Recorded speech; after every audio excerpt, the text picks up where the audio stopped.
Honk. That is what I'm talking about. What's going on, everybody? Welcome, Argonauts. Welcome, everybody, to a Friday night stream. It is July 21st, 2023, in the year of our Lord, etc., etc. And we have got some this on the docket. We have got, I can speak proper English. We have got some of this on the docket as we have the epic conclusion of Into the Unknown D&D with viewers. I am glad that I am now back home in a place where I can actually get this working because Arvbot works at home. I just don't know why I haven't been able to get working on my laptop. But in fact, Life and I will eventually figure it out and we'll get it functional. So it is the epic conclusion today of Into the Unknown.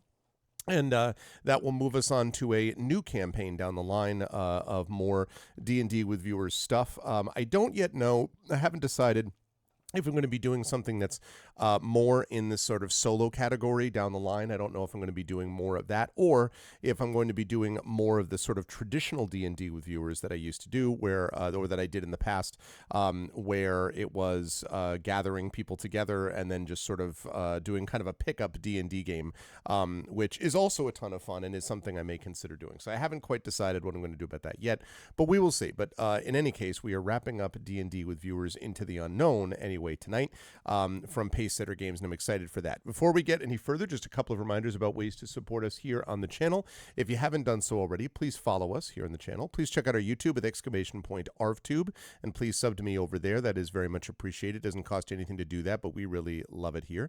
If you have not already done so, please consider as well checking out the Discord, !ArvCord, where you can hang out with the Arvanauts in between streams. !ArvTweets is the Twitter, where you can always post when we are, where I always post when we're going live, and also !ArvSky for whenever Twitter finally eventually collapses and implodes. I'm not sure when that will happen, but there seems fairly likely that it's going to occur at some point. So I'm just letting you know there are different possibilities for this.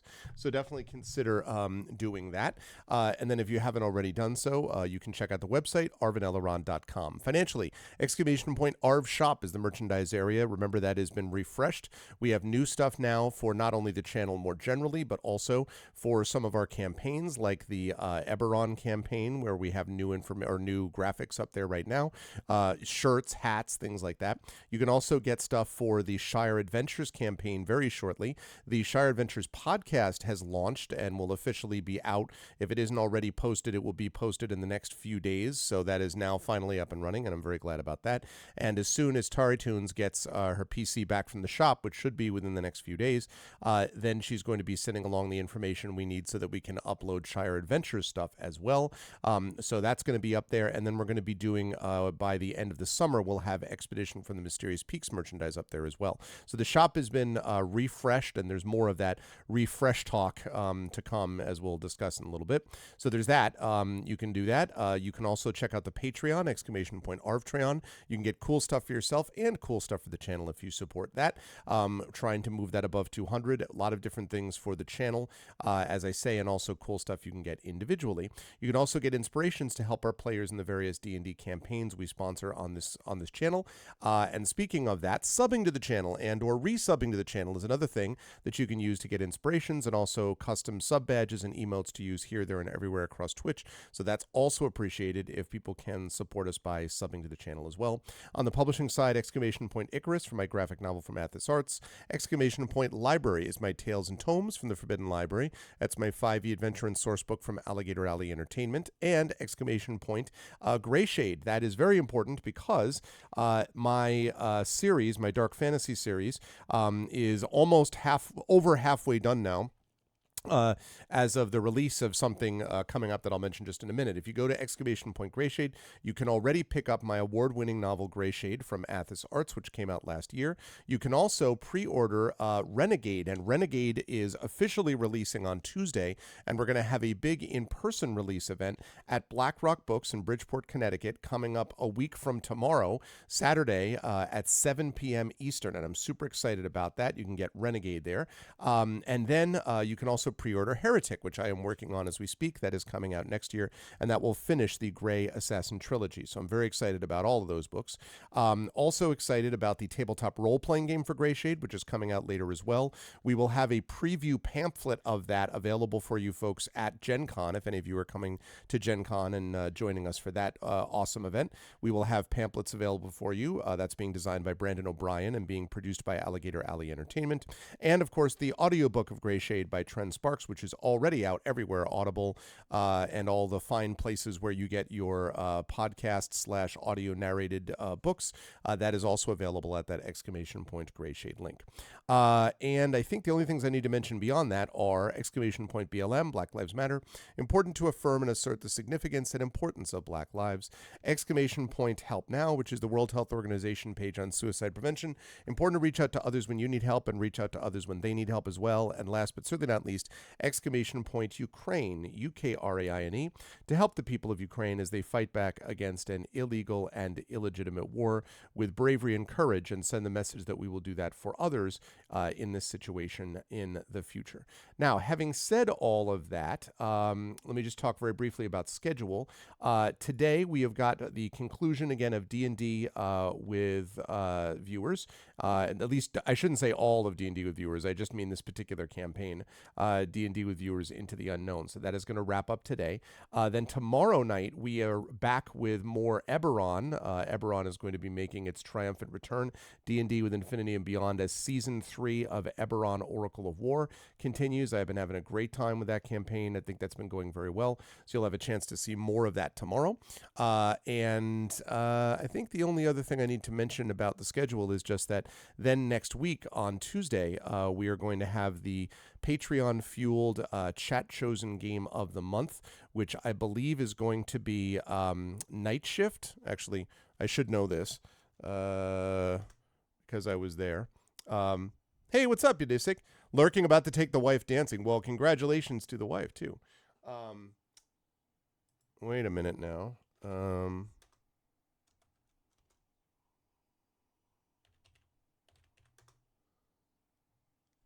It looks like Arvbot Plus is down. Let me double check. Let me double check with.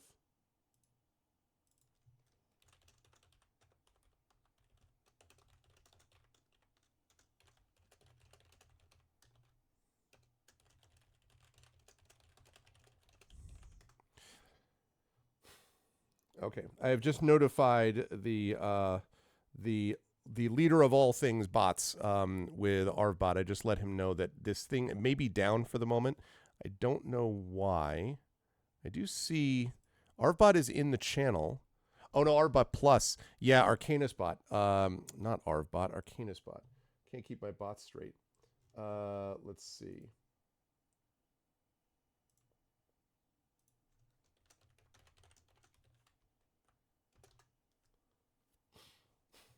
Arcanus bot. There we go. I literally said Arvbot, and I'm like, wait, Arvbot's right there. And then I'm like, oh yeah, of course it's there because that's Arvbot. Arvbot Plus is not the same thing as Arcanus bot. Too many bots.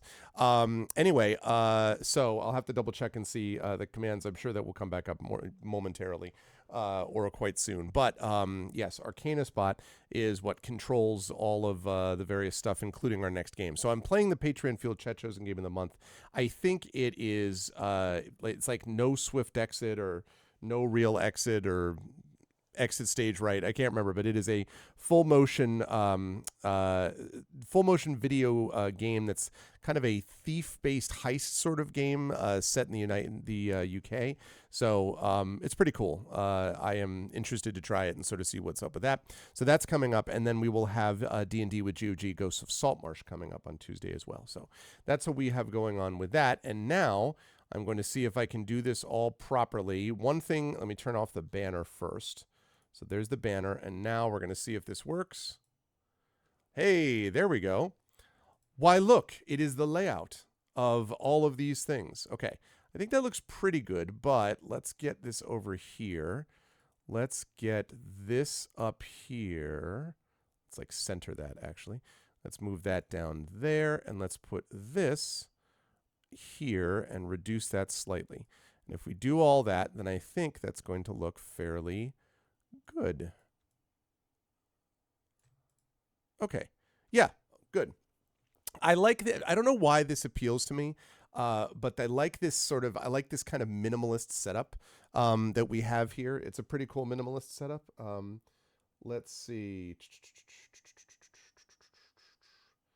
Uh, let's see.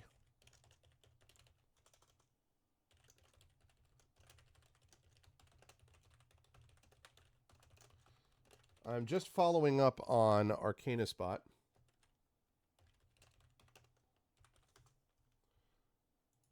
All right, hang on.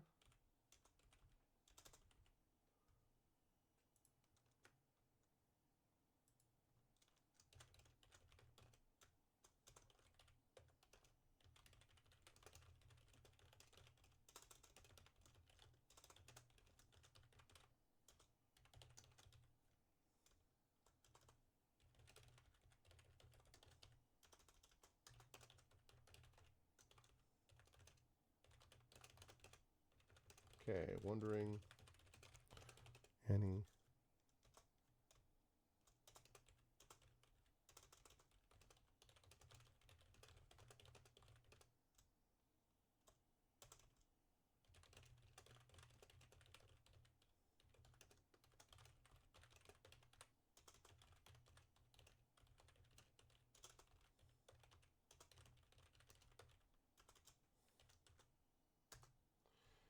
Okay, so I just double checked with the person who's running Arcana Spot to see what's up. So anyway, in the meantime, it means that Arcana Spot is down. So we will find out as soon as we can get more stuff. We're going to do it old school. We're going to do it old style here in the ancient ways. The good news is that Arvbot is up and running. That is still running just fine, and you can actually see our characters here.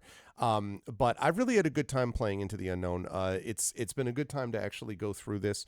I'm looking forward to moving past it because I think we've gotten, I guess we played about 7 days of it. So 7 days is a good amount of time. That was not overboard, I don't think. But I am glad that I think the time has come for us to sort of move past it. So I'm glad that we are going to be having it come to an end here as we go forward. But before we do that, though, let's talk a little bit. Let me fire up the music here.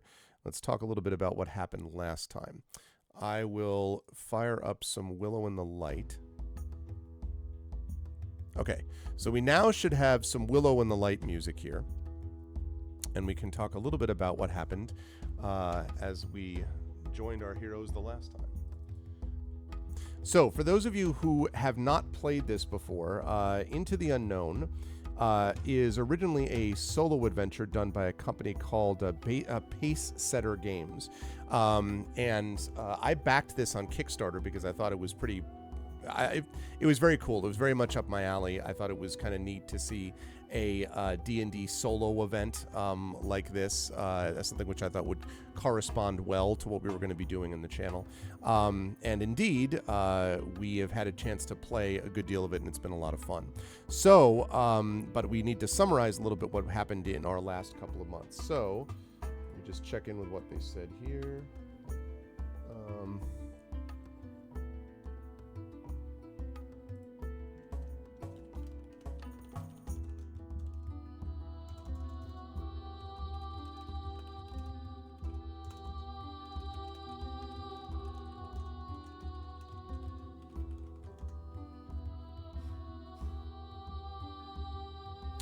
Okay. Right. So I think that means that Arcana Spot should be back up and rolling. Apparently there was a power outage and Arcana Spot went down, not at my home, but where Arcana Spot is hosted. But it is now the power outage situation has been resolved. So now we just have to get it back up and rolling on the channel. So we will get that happening, and that way we'll be able to have that bot back. Okay. So let's see. Ah, there we go. Our Arcana Spot is online. Okay, let's see.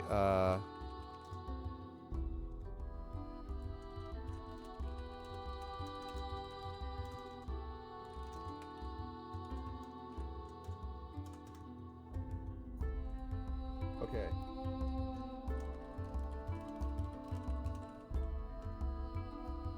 Okay, good. It's back. Lovely. All right, so Arcanus Bot is back and rolling. So this is the game that we're going to be playing on Tuesday. It is the Patreon Fueled Chat Chosen Game of the Month. It is Late Shift. I think that's the name of it. Yeah. Late Shift beat out Star Control 2 and Die by the Sword. So Late Shift is going to be the game that we're going to be playing on Tuesday. That was the one I was like, I can't.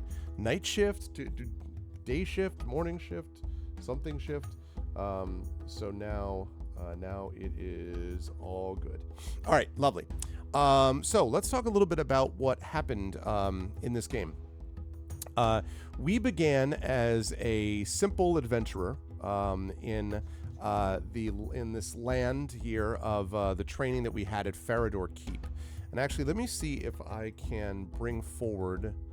See if I can bring up the menu here. Hang on a second. I'm going to see if I can bring up the map, not the menu. The map. Let me see if I can bring that up. I might be able to. Just bear with me just 1 second. There's that. Yeah.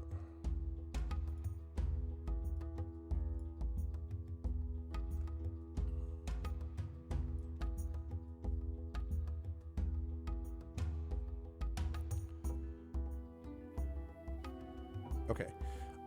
Let me try bringing this over. Actually, you know what? I'm just gonna use the map. I have enough room to go where I can just literally cover over some spots. So here, let's just do that and do that and do that. Okay. So let me do that for a second. Okay. So here is the map.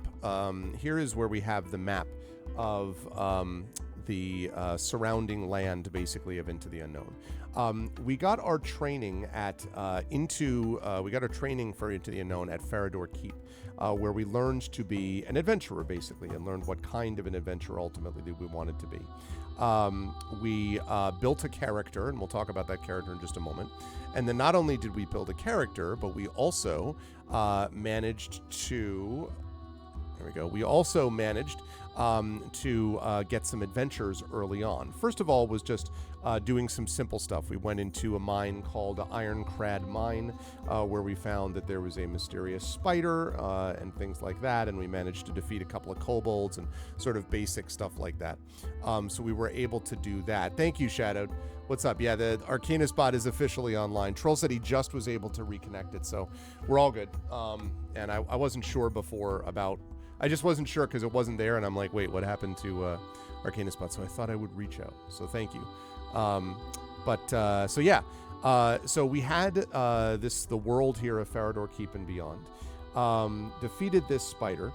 And then when we came back, we had a series of things that needed to be considering that we needed to address. And one of them, we could have gone to deal with smuggling. We could have gone to deal with these bijou creatures, the bijou dwarves, but we ended up going to help the Finn folk because they were having trouble with a band of lizard folk that had left the home of the Finn folk vulnerable, and so they asked for a fierce adventurer to protect and serve the bay.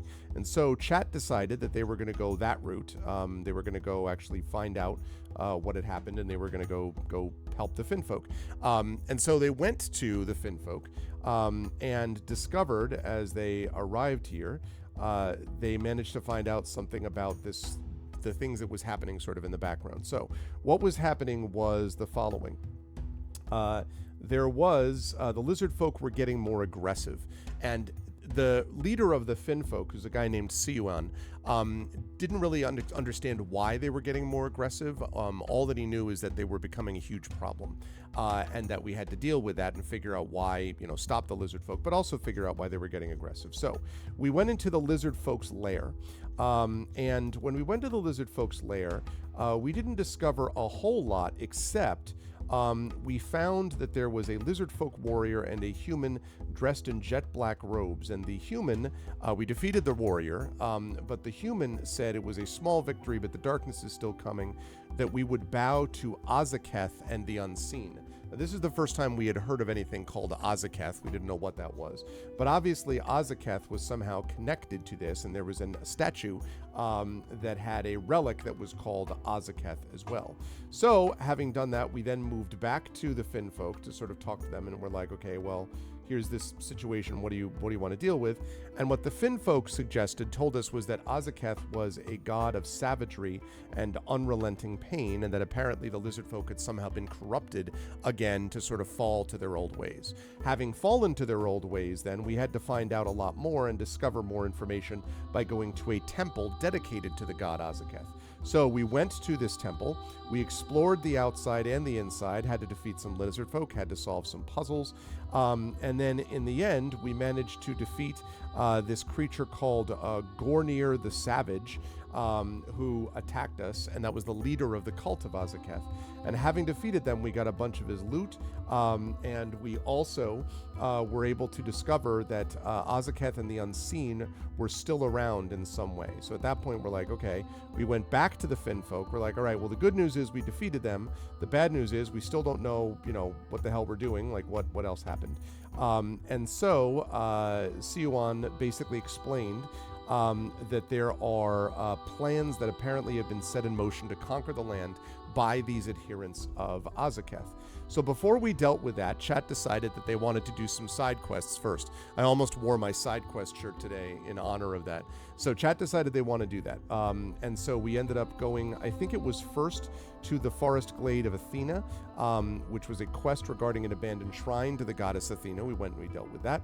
Then we went to the crypt of King Dalrin and gathered information about this undead creature that had been coming to life. And finally, we went to the East Watch, where we saw these creatures of the night moving in and out of the tower. We basically leveled ourselves up by doing this. And so as we moved into the finale, we had our character pretty much set the way that you see right here. And they are right now level 4. They are a halfling bard. They are chaotic good. Our character is very tolerant of any and all beliefs. We have our aspiration is to be the greatest at what we do. We are defined by our honor, and we struggle with trusting people. We have a background as an entertainer. We are proficient in acrobatics and the like. We are pretty traditional in a lot of ways bard. We are also a College of Lore bardic inspiration. We don't have, I think, any of those left, but we do have some spell slots that still remain. We have 3 out of 4 first level spell slots, 3 out of 3 second level spell slots. We also have a bunch of different equipment. We've got a shamisen, we have a costume, we've got a +1 nocturnal bow. When we are at night, it's +2 to hit things, and we can cast Bless once per day, which is pretty sweet. We have both a rapier and a +1 longsword, and we also now have, we got from one of our side quests, a Weapon of Wonder. This is +1, and it can turn into any weapon of our choice. When we crit with a nat 20, there's a 1% chance that our target will become a chicken, which is, I think we can all agree that that's one thing we're missing, is the need for more chickens to be able to turn things into chickens the more we possibly can. So we have that. We've got leather armor, entertainer's pack, a dagger, shovel, pickaxe, rope, torch, rations. We've got 3 potions of healing. I think this is actually now down to 3 days of rations, actually. We have an Azaketh relic. We have a bronze bracelet, 2 red uncut gems. We've got a silver necklace with an emerald pendant. We've got Ravindra's locket. We have gloves of savagery, which is very useful because it means we crit on a 19 or a 20. We have a golden ring. We have a ring of requirement, which is that 10% of our gold we have to give to charity. We've already paid for this week, but it means that once per week, if we would be reduced to 0 hit points, we are instead reduced to 1 hit point, which is obviously quite useful. So that's cool. Then finally we have our stats: 11 strength, we have a 13 intelligence, a 14 wisdom, we have a 19 charisma. We are super charismatic. Our bard power compels you. We have a 14 con, a 16 dex, we have a 14 AC, 26 out of 33 hit points. We took a few hits inside this place where we are right now. We've used 2 out of 4 hit dice in terms of healing. 258 gold, 85 silver, and 0 copper. So we're doing fine in terms of treasure and the like. And I think the only other thing that I need to mention about this is that when we were traveling from place to place to do all this stuff, we ended up going into this place called Stormview Manor, and that's where we spent most of our last session exploring this necromancer's mansion. The leader of this guy, the guy who got the cult of Azaketh restarted again. The guy who is the big bad is this necromancer who's kind of living in this house. And so we have come to Stormview to try to deal with this necromancer, whose name, by the way, is Eranar. And I will show you, since we've got it right up there, that here, right here, that is Stormview Manor. So if you're interested, if you're like, I wonder what Stormview Manor looks like, that's what it looks like from the outside. Really pleasant place. You know, really good continental breakfast. Definitely a place that you want to stay. So that is Stormview Manor. And in our last session, we explored a lot of this area. The big thing that we found are we started finding these notes from Stormview. We found the first note, a gift from the mother, allowed by the father. We found the second note, vines from the mother, withered from the father.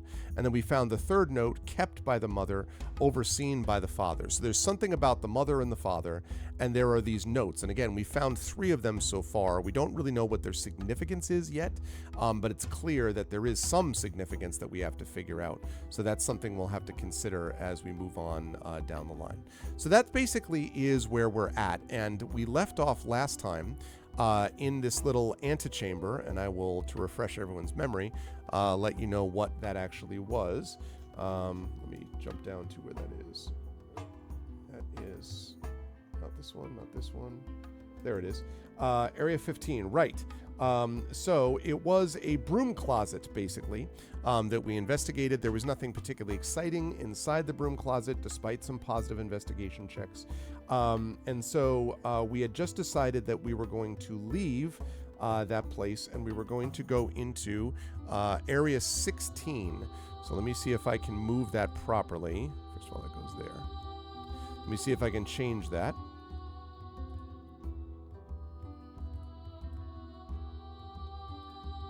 Okay, so we are no longer in Area 15. We are now in...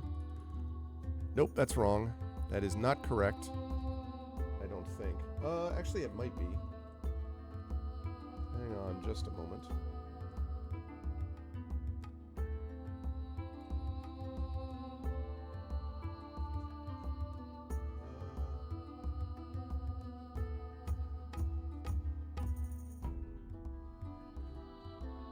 Oh, right. The whole map. Okay, my bad. Sorry.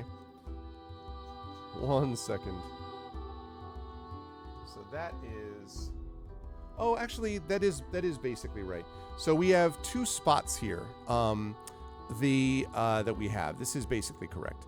So let's change that back to what I was just looking at. 13, 14. Okay. So, yeah, so this area right here, this is right below where the broom closet basically is. The area above it, which is the area right above that, to the north of that door, is another place that we can also check. And if I go up there, I should be able to find where that is.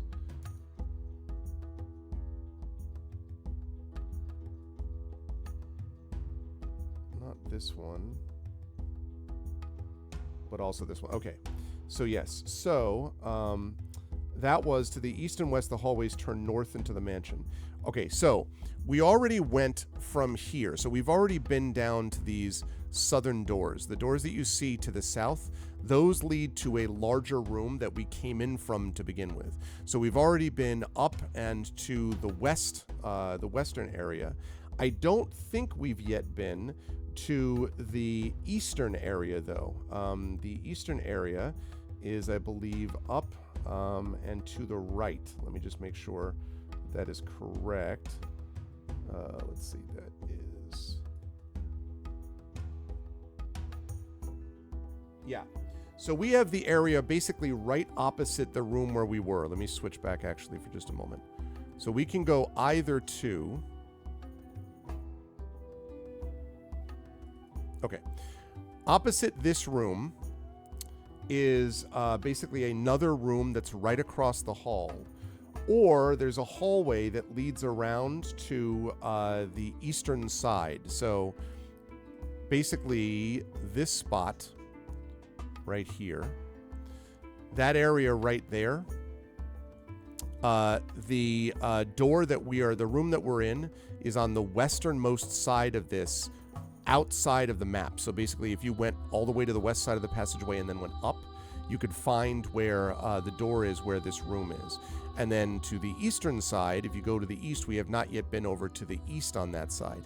And there is some room that's basically directly across. And I think what we had decided to do was to go directly across to that other room to be able to see what was there and to gather some information, hopefully, from that spot.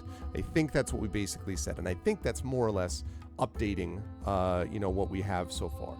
So let me go get that room, and then I will move that up to the map. There's a lot of, this thing is a very large, there's a lot of maps here. I'll just say that. So sort of coordinating all of the maps is a little bit of a, it's a bit of a challenge. It's a bit of a challenge. Okay, so let's get that.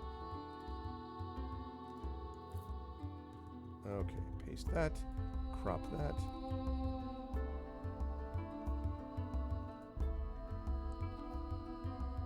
All right, and then I'll be able to save that down here.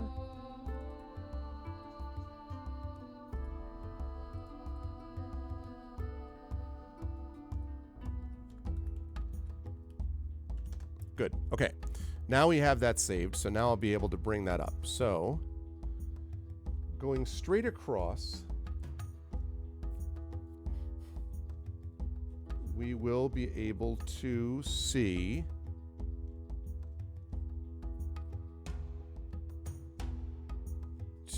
this. Okay. Wrong one. That's the one I want. Okay. So opening the door directly opposite the room that we just came from, you can actually see this. There we go. Right, now we're all caught up. So, this apparently looks like some kind of kitchen. This long chamber holds all the equipment necessary to run an exceptionally professional kitchen. You find an oven, preparation tables, a hearth with a pot and cauldron off to the side, and more utensils than you can count. Although the setup is here, you find it has not been used in a great while. The only item with apparent value is a cookbook by legendary chef Ramsay Gordon lying in a mound of dust. So the kitchen seems to be long out of use. What we're going to need to do is to roll an investigation check to check things out. Now, do I have anybody in chat who is interested in doing some dice rolling today? Who's interested in rolling for chat? Because we have to have people for chat were there. There we go, just responding to that. So do we have anyone who's interested in being able to roll dice for chat? Because we are going to need people to be able to do that if we want to be able to, well, if we want chat to be able to play this collectively. For those of you who have not played this before, we do this with a voting system for the most part, where chat votes on what they would like to do and where they're going to go. And we are now close to the end of this scenario, so we have to think about how we're going to survive this. So we came in through the western door here, and now that we're inside the kitchen, we are here and getting ready to decide what we want to do. So do we have anyone who's willing and able to do dice rolling? Some of you I know are in lurking mode, which is totally fine. Anyone? Anybody? If not, then we're going to need to see about bringing in other... I may have to do some of the stuff about deciding how we want to explore this place. So, let me see.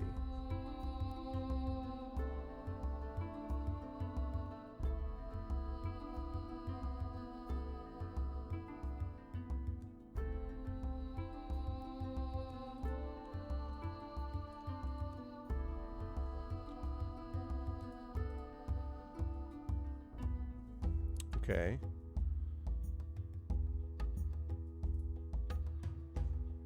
All right. So, looks like not at the moment. So we do not have anyone doing chat at the moment. So, or not anybody doing dice rolling in chat at the moment. All right. So, let's talk a little bit then about what the area looks like. This area that we are in here has basically cabinets and sacks and barrels and shelves and things like that. And areas that basically feels like it has not been sort of, in fact, none of the mansion really looks like it's been explored for a long while. So figuring out what is actually in the kitchen and how we're going to manage that in the kitchen is going to be a big part of this as we go forward. But we do not yet know what's in the kitchen other than just we're standing by these barrels here at the western side, basically, of the room. And we have a lot of equipment. It actually just occurred to me that the idea that our bard is able to be carrying as much stuff as they actually have, the bow, the longsword, the rapier, the armor, the dagger, the shovel, the pickaxe, the rope. I mean, I can make arguments for all of it. I can understand why we might have all of these arguments, but or why we might have all of this equipment and like how we can technically carry it all, but it is not easy, for sure. Okay.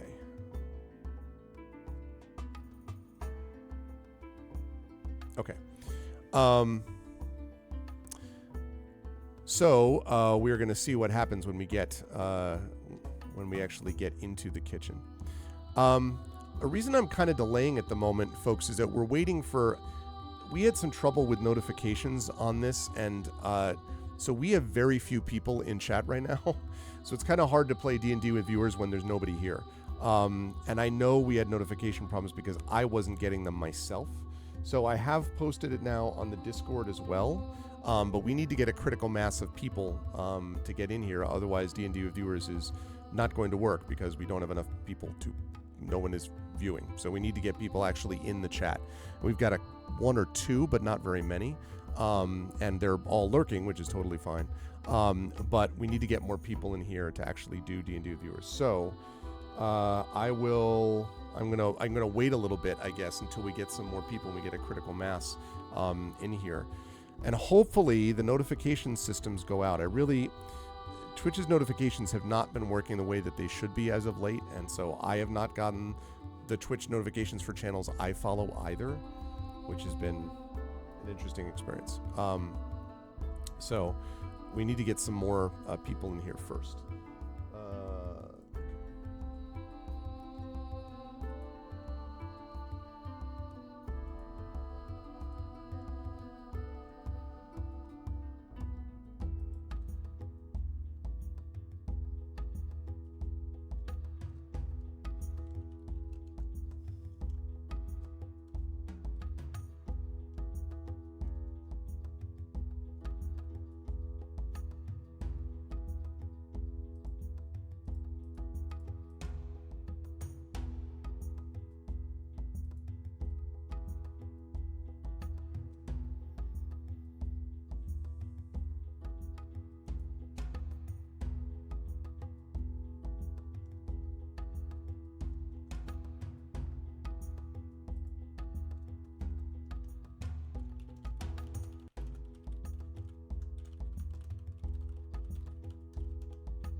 Okay.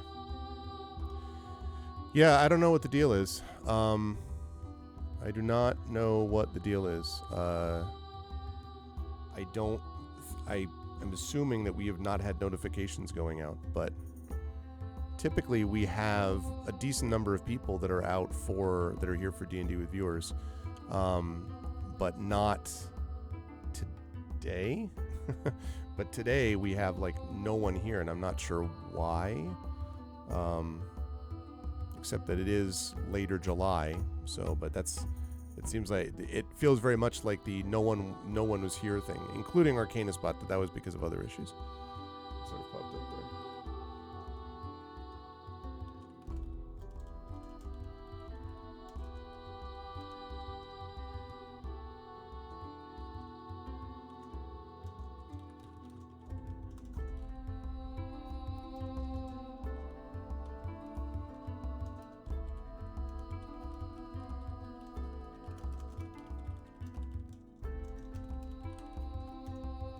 Okay. So let's see. Yeah, it sounds like we have a few that got theirs.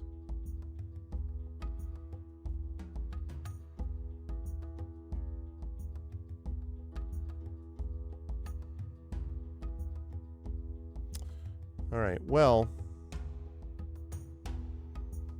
we're going to wait a little bit because the only other choice would be to sort of take over and run through it, which I could do, I suppose, because I would want to investigate and kind of see what was inside the kitchen, which I could possibly do. So I will do that if I have to, but I'm going to wait a minute or two to see if we can get some more propagated.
Okay.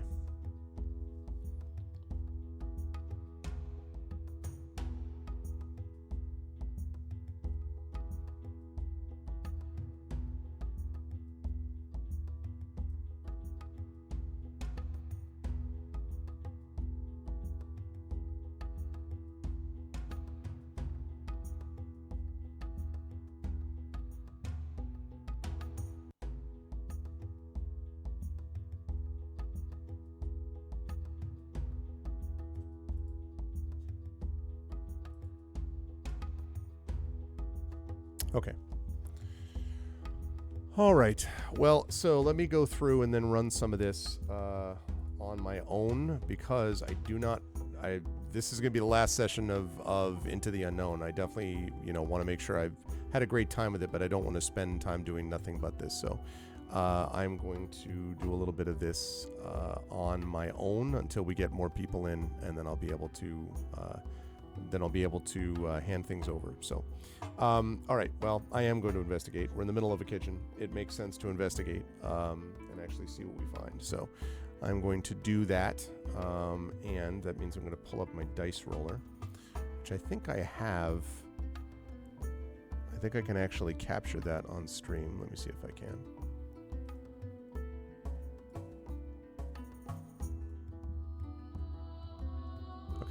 There's the dice roller. Wait, that's the battle. That's battle. I don't want that.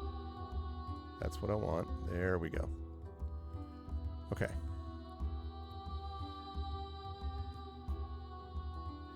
So let me bring that on. Okay, with dice roller stuff.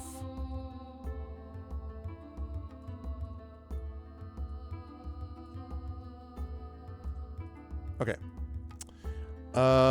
So we are going to roll 1d20 plus, let's see, investigation.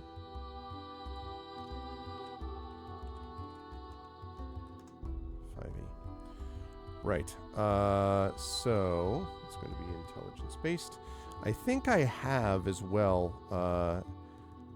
I do have. Okay, so I have expertise in investigation, which means we are looking at D20 plus 1 plus proficiency, which is going to be 2, and then doubled because 2 times proficiency, so 4. So that's a total of 5.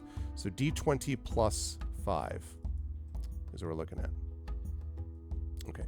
That is an 8, and I'm here to tell you that that is not particularly impressive in terms of investigation. Oh my gosh. It was supposed to, it need to be a higher DC than that. So, let's see. That means we are not able to find anything. Well, investigating the kitchen, you realize how hungry you are and become easily distracted. You find nothing of value here. Sounds about right. Sounds about right. That's pretty much what that die roll I think indicates to me, is that I was easily distracted. So, okay. So much for that idea. So that means then that we are looking at either going back to area 13, which was the northwest door, 14, which was that, 15, which we've already been into, or 17.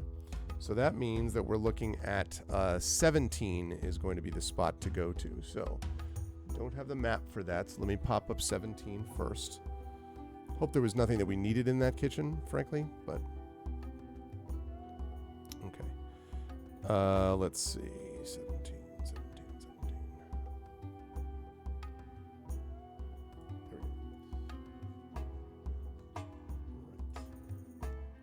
What I'm doing when I find this, by the way, is that there are maps. There's like little mini maps for each of these. So they actually did a pretty good job of making them so that they're available to you by you can basically cut and paste all of these, and then I can pull them up to show them on stream. So that's one of the reasons that works the way it does.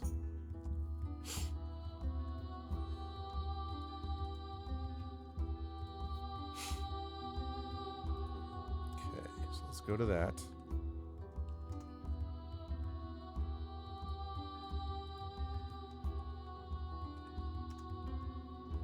All right, that's 17. So now I should be able to pull this up. And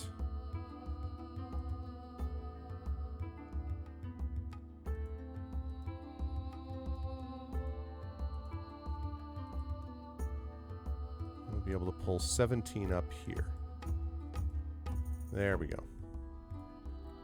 Okay, let's bring that down there. Let's bring that down there.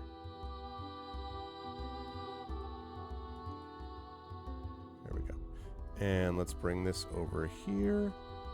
There we are. Perfect. Okay, so here we are on the eastern side of that same hallway.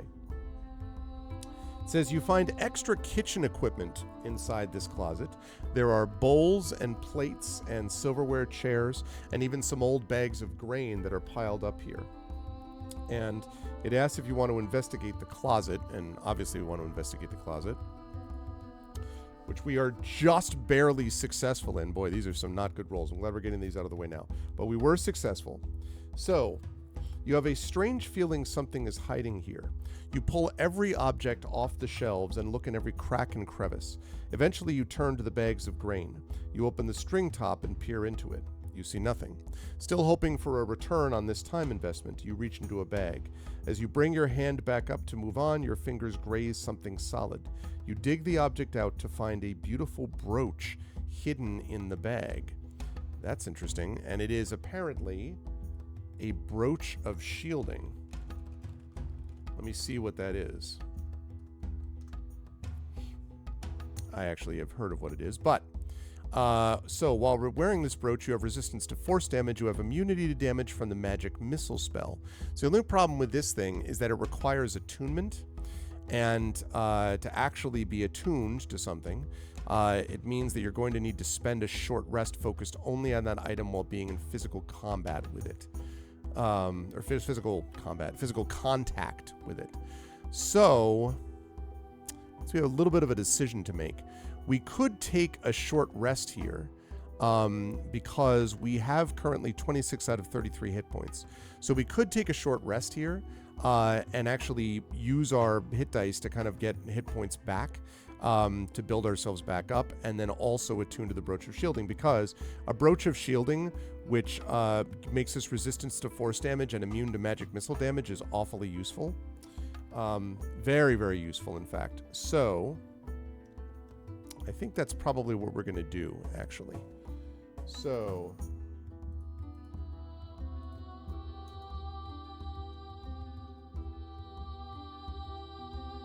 we're going to see if there's any, like, monsters, like wandering monster type of things that it asks me to roll for, but it does not. So that's nice. So that means we might as well do this short rest, which means we should actually roll our hit point totals. So if we do 1d8 plus con, that will be one of our hit dice. So let's do that. That's 1d8 plus 2.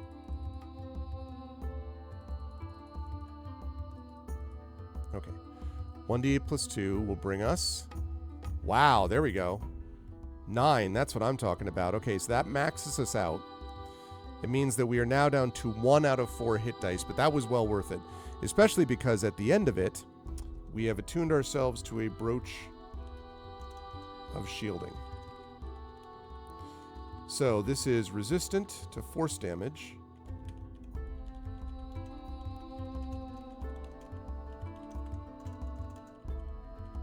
That immune to magic missile thing is sneaky awesome. Like, that's actually very useful.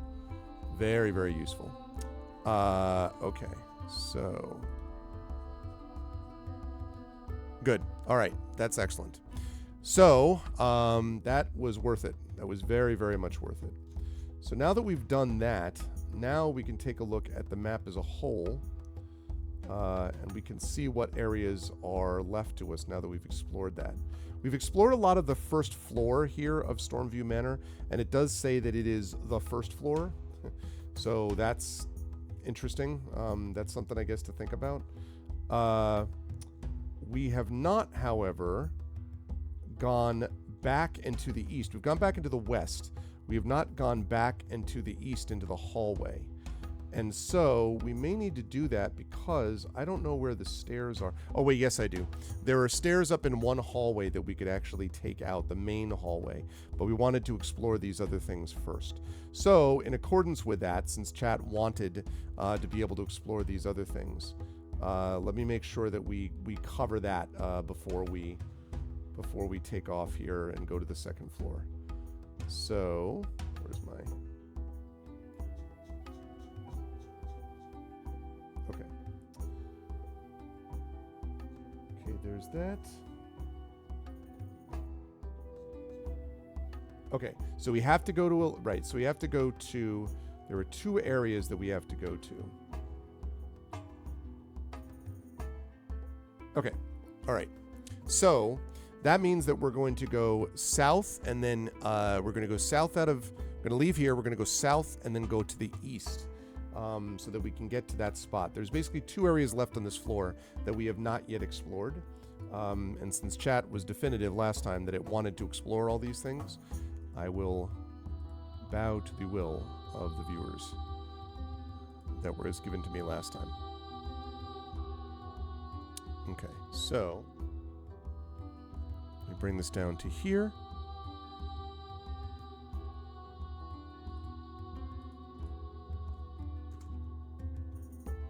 Okay, that's safe. So when we go south and then to the east, this is where we're going to end up. I'm going to post it on stream here.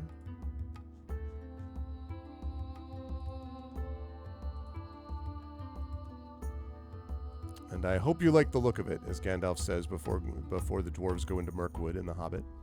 Okay. It is a blazing hearth. You enter a room designed for lounging. One large couch and a matching single-seat couch are set up around a blazing hearth. One large couch and a matching single-seat couch. Okay. A bearskin rug as well as tools and wood for stoking the fire are in front of the hearth, and gorgeous paintings hang around the perimeter of the room. Compared to the rest of the mansion, this room seems welcoming, and it gives us 2 options to investigate. We've got the hearth, and we've got the paintings. So I'm going to investigate the hearth for now. When people come in and want to suggest something different, please let me know in chat, and I will happily put things up for a vote if need be. Strange, I'm going to do the hearth first. Strange that the hearth would be glowing its fiery red. However, with the storm raging outside, it's fairly calming. You step up to the hearth to get a better look. You notice tongs, a stoker, and a broom, all tools used for the fire. There are also 2 bundles of firewood sitting on the brick fireplace. You peer deeper into the dancing flames. Suddenly, a face appears. It shouts, "Rise, Coda!" Your fight or flight instincts are set off as the fur on the floor behind you animates into a bear. That's great. I should know that if I'm in a necromancer mansion, that anytime you look into anything that's moving, like the flames of a fire, it's likely to be animated by something in particular. Okay, so we've got a bear. Let's see. It does not benefit from multi-attack. It is apparently an animated bear. Okay, so we have to find the brown bear to battle off against this thing. It does not have multi-attack. Okay.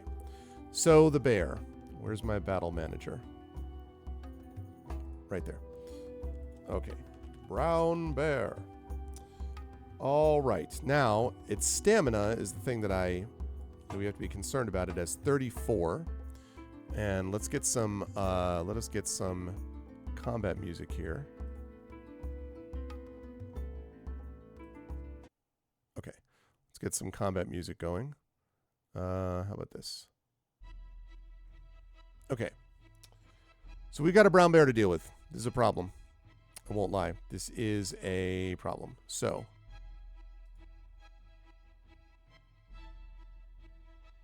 I'm feeling a little bit less smug about the magic missile thing. I'm like, we got to broach the shielding. If anything wants to. I don't think a brown bear is going to be using a magic missile anytime soon. Although it is animated, I guess. So there is that. Okay. So right. Let us roll initiative for ourselves. Okay. We have got, I think we have an initiative bonus of 3, if I'm not mistaken. Too many things up. Okay. Dexy, yes, so 3. All right, so 1d20 plus 3. Ugh. These rolls have been pretty freaking horrific, honestly. Also, I just realized that I'm not actually showing you. Yeah, that's not very helpful. I have not been showing you what the actual dice rolls were, so that's, apologies. I was showing you just the part that I was actually putting in. All right, there we go.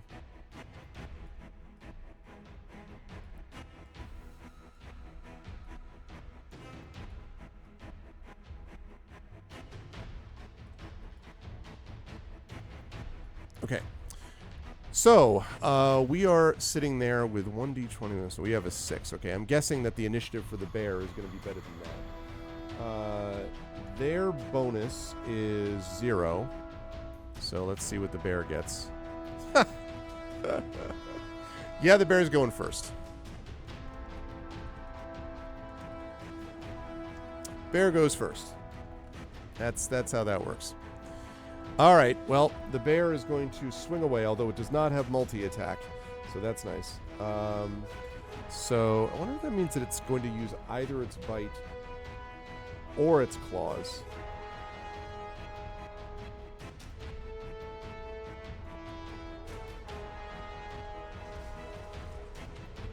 Works out to about the same. I guess it can do more with the claws. We'll alternate then, since it doesn't tell me. We will just alternate, and we'll assume that we start out with the actual, we'll start out with the bite first, and then we'll kind of move over to these other ones is what we'll do. So, let's see.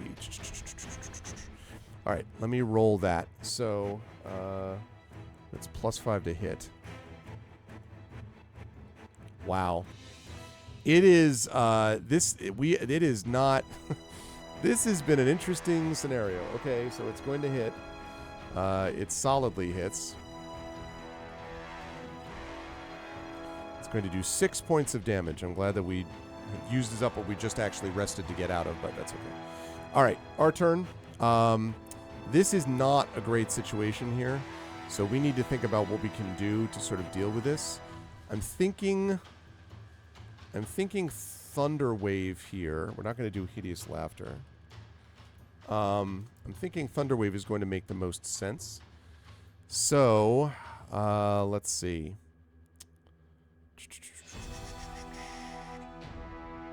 I mean, it is strong at Constitution. So there's that. I don't know if I want to use Shatter here. Vicious Mockery is definitely no. You could also just attack it, I guess. I guess we could also just attack it. Because it has an AC of 11.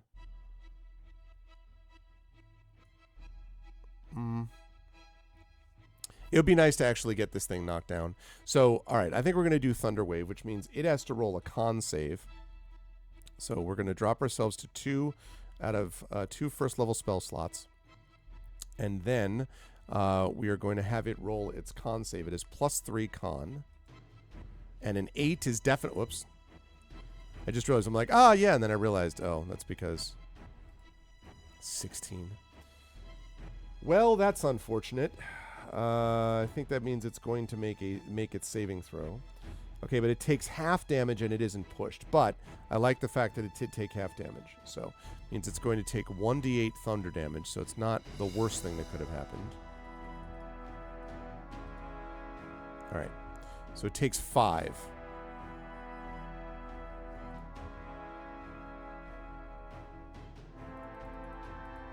Okay. All right, 29. Okay, so we said it was going to do claws was I think what it was going to do the first time. Is that right? It was going to do 1d8 + 4 did bite. Okay, now it's going to do its claws. So now it's going to do now it's going to do this. Hey, what's up, Drew? 60 months. That is 5 years of support. Thank you, Drew. Good to see you, man. What's going on?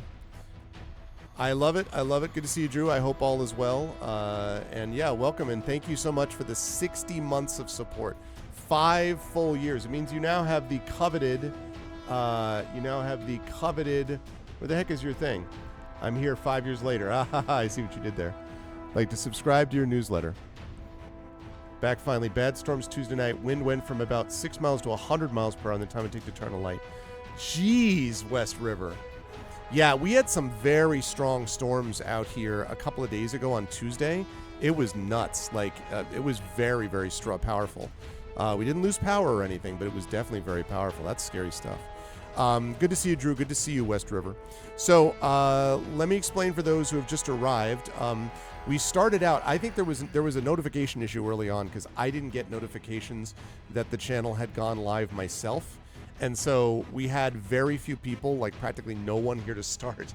So I just started by exploring some stuff, doing this on my own. but I'm looking forward to handing it back over to chat after we're done dealing with this bear. So as soon as this fight is over, then, you know, then I will hand things back over to chat. To be clear, that bear rug that you see is now an actual bear that is animated because some face in the flames told the bear to rise up and attack us, which is, you know, not very cool. So we've just gotten hit again by this bear. And so we are in a bit of a problem here. We've got to actually, we're going to have to take some healing situation. Yeah, 10 points of damage. So we are in not great shape here. We have healing potions, we have spells. So I think we're going to have to take one of these and then try to attack it. And we may have to pull out a shatter here because Thunder Wave, I have a feeling it's too strong against con saves. And we need to get this thing down fast. Could also try to run from it. Let's see. Yeah, 3d8. We're going to have to do that. I hate to use that thing, so. Yeah, I see your Quill. That's what I was looking for before, Drew, was to make sure that it actually was there. Okay, so, right. So we've got that, so it means we're going to have to use Shatter. So we're going to take one of our healing potions first. We can do that as a bonus action. 5 points of damage. Okay. Now we have 2 potions of healing. Okay. And we're going to use one of our shatter spells. Which means that he's got to make, again, a Constitution saving throw. That con saving throw isn't great because that's what the bear is best at, but there's not much we can do about it other than that. Ugh. Ugh, ugh, ugh. All right, well, again, it's saved. That's okay, though. We are going to go, we're going to take 3d8. And he's going to take half this amount of damage.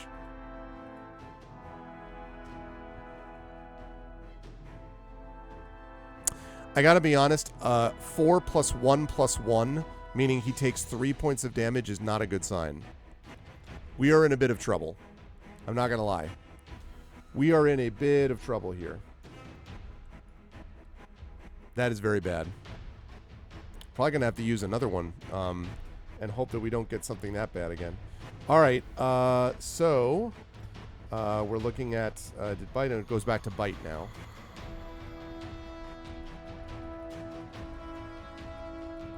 All right. 16. Ah, stop hitting us. Oh my goodness.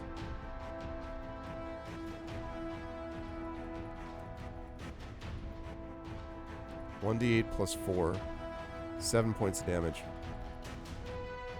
Yeah, this is not good. This is very definitively not good. All right, we're going to shatter again. Come on, don't save this time.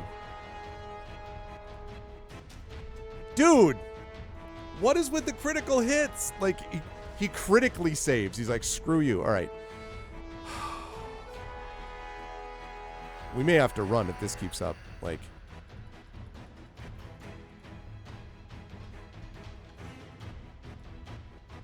$13. Okay, so we're going to round up.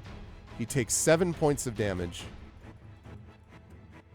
What I love about it, too, is that it describes him as being like, oh, you know, he's an animated bear, so he doesn't have multi-attack. I'm like, that's great. That's great. He doesn't have multi-attack. He's just, you know, super powerful nonetheless. Like, I don't even... All right, well...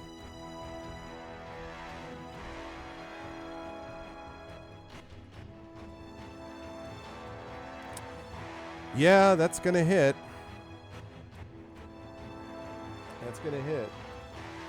That is not good.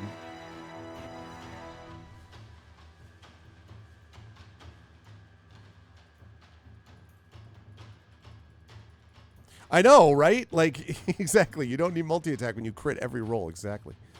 10 points of damage. Yeah, we're in big trouble. All right, we are in huge trouble. Okay, first of all, we may have to take... we may have to do... we may have to do Potion of Healing and Healing Word and just dedicate. In fact, I think that's what we're going to do.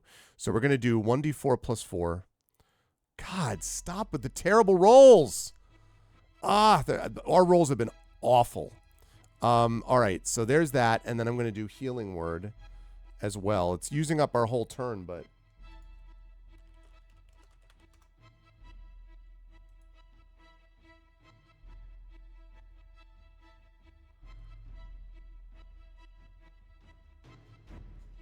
I thought I had another healing... I thought we had another healing thing, but I don't think we do. All right, so Healing Word, which is going to be... That is 1d4 plus 4. Jesus. And again, amazing. Wow, that's incredible. Okay, that used up everything. Oh no, Healing Word is also a bonus action. Oh, which means I can't. So I can't even do that. All right, so I can only do one of those because I can't use 2 bonus actions. So that's unfortunate. Well.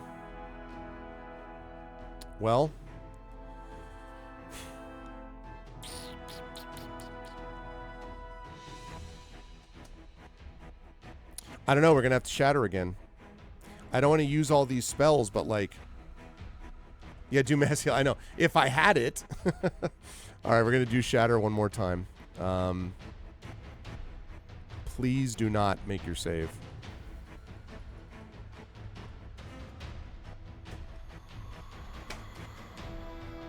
Every time I'm rolling for him, it's like 17, 17, 17. I'm rolling for me. The dice are cursed. Okay, can we please get a good roll, though? Okay, that's a good roll.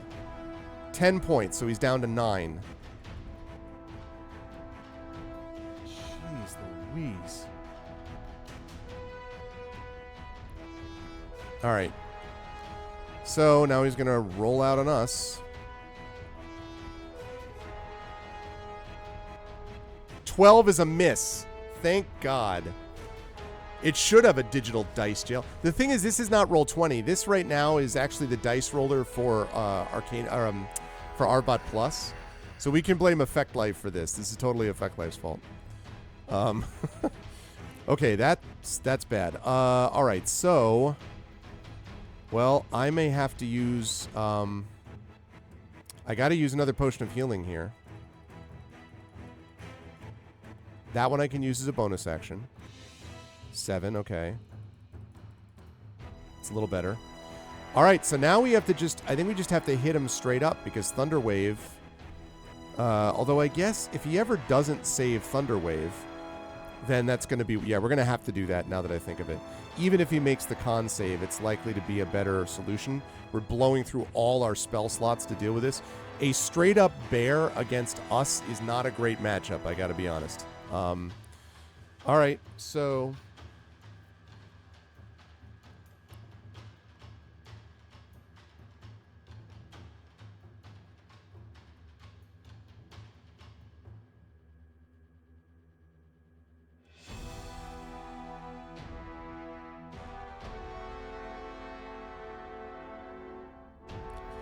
My daughter is going to see the Barbie movie today with some friends.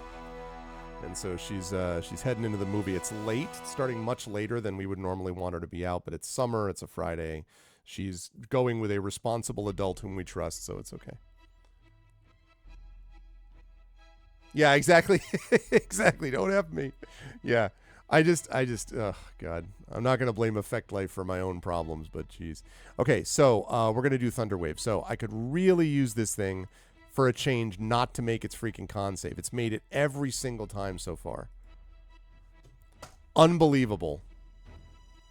You know, okay, so it can roll lower than 20. That's great. All right, it made its con save. Screw you guys. All right, it made its con save. That's unfortunate. So that's 2d8 thunder damage, which it will take half of. 4. Great. Great! That's great. This is definitely a fight to the death. Oh my God. Okay, so... He missed again. Okay, he has missed twice in a row, which is very lucky for us. Okay, 5 points of damage, we could just attack it normally. I feel like we need to save one of our spells.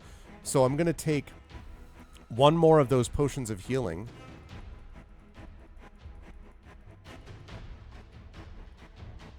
Okay, that's 8, which is pretty good. So that brings us back up to 25. We've used all of our potions, though. Or no, I'm sorry, we've used... No, because I used one in the last time. No, I did use one last time. We are out of potions of healing. It's not great, but it's less great if we're dead, so we have to actually do this. Chip away. That's what it feels like, right? That's what it feels like. All right, so for this one, we're going to attack with the longsword, or actually with the weapon of wonder, rather, which means that we can use dexterity. So it's +1.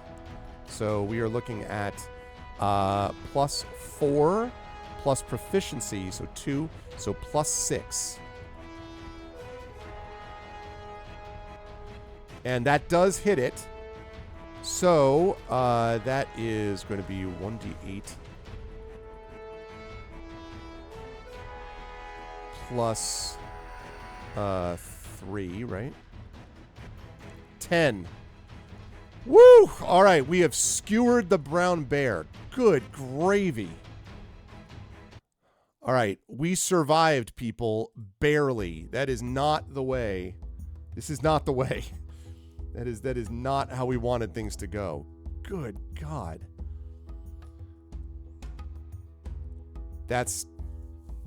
Yeah, but I mean, at what cost? We did survive. That's the most important thing. But man, we used all our healing potions. We used all but one of our spell slots. We do have 25 out of 33 hit points, so we're not in the worst shape, I guess. But good God, that's what happens when you get... That's what happens when you're dealing with a freaking necromancer's mansion. That was a tough fight. That was as close as it almost came to the end of it. All right, if you successfully defeat the bear, we did. You successfully slay the bear. All that remains is a blazing hearth and your fortitude. Okay, so I'm going to inspect the paintings. As I mentioned, when I leave here, I will hand things over to chat to control, since this is D&D with viewers, not D&D with Arv, per se. All right, you step toward the perimeter of the room to inspect the 4 portraits on the walls. The first is of a mine overrun by kobolds. The second is a dark den deep within a forest with some reptilian creature guarding it.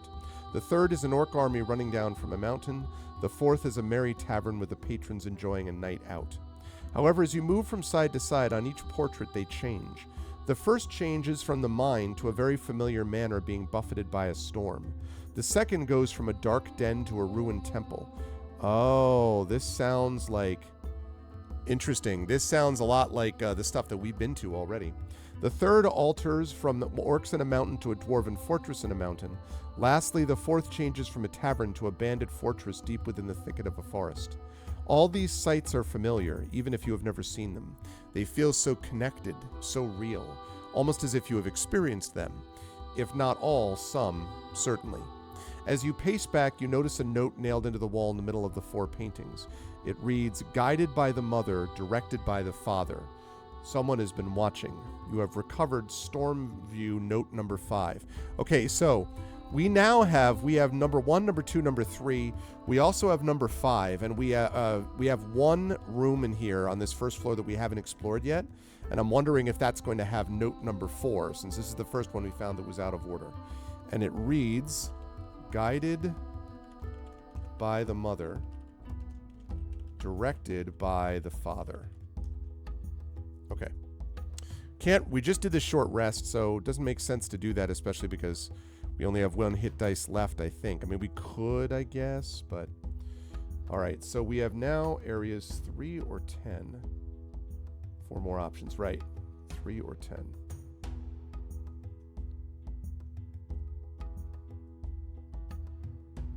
Is that intersection? Right, okay. So I'm going to take us to the one room that we have not yet been to.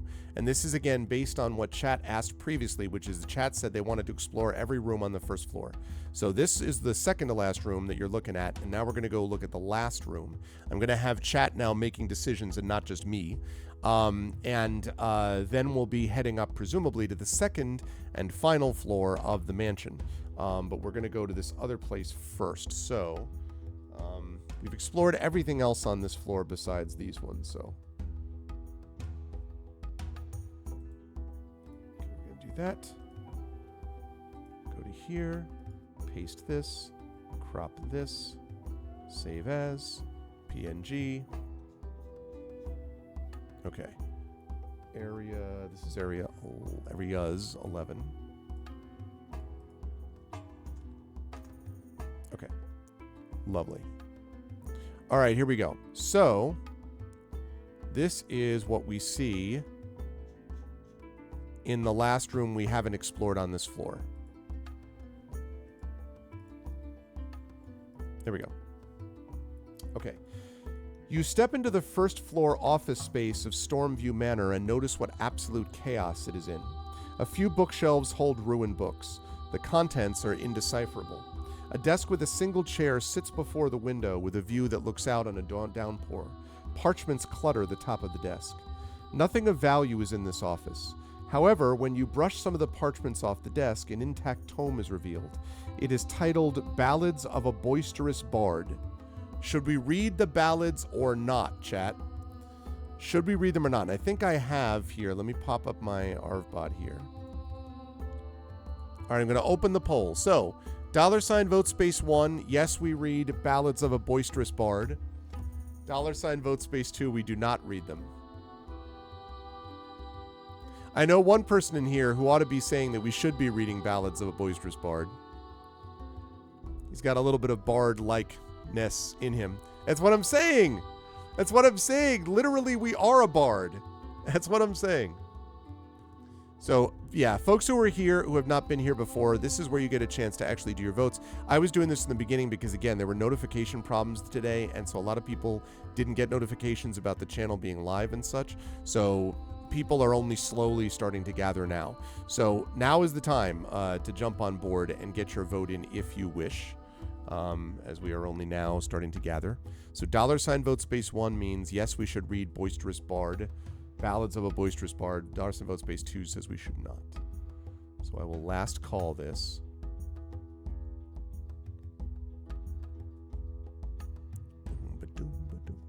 I really like the Willow in the Light song, which is what this is.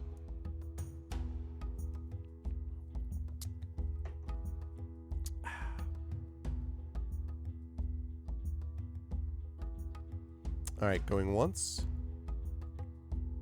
Going twice. It does sound like Witcher music. It reminds me something about the... I probably use it even a little bit too much, but it feels very atmospheric to me, and I don't know. I like it. I like it. Whoops, went too far. Tried so hard. Went so far. Tried so hard, but in the end, it didn't even matter. Okay, there we go. Right. Okay, so we are going to go with reading Ballads of the Boisterous Bard, which seems logical to me. You turn the pages of the only intact book in the chamber. You notice that the ballads do not match the lively title. All the songs and poems have a very gloomy tone. It's all like Evanescence and like The Cure, you know, it's all like, we the darkness fail, go down, doom, death. However, you certainly find a lively encounter as you flip to the next page. A small explosion is set off from within the book as you turn the page. What the crap? We have to roll a DC 15 dexterity saving throw. Well, that's bad. Drew, do you want to take over dice here so I can get away from the cursed roll 20 dice? You want to roll just code of honor type of thing. I trust you.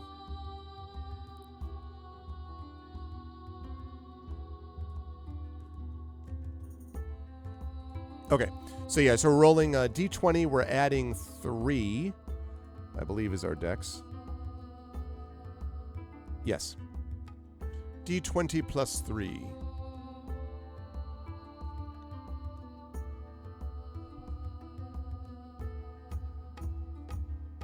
Nice. Okay, good. That's good. All right, so we take 2d8 fire damage on a failed saving throw, or half as much. So this one I do have to roll. All right. So half as much on a save. Okay, 2d8. Okay, 5. That's not as awful as it could have been. Okay, if you survive, keep reading. Yeah, we did. The blast of fire knocks you backward. You take a moment on the ground to compose yourself and put out any small flame that the glyph might have started. As you rise to your feet, you see that very tome lying open next to you. The text on the page reads, disputed by the mother, gifted by the father. See, this is what I thought. I thought we would find the other note here. So now we have note number 4. Stormview note number 4. Disputed by the mother. It's a very painful note reading. Gifted by the father. Okay. Disputed by the mother, gifted by the father. All right. Okay, so we have now gotten 5 notes from this first floor, which is a good sign.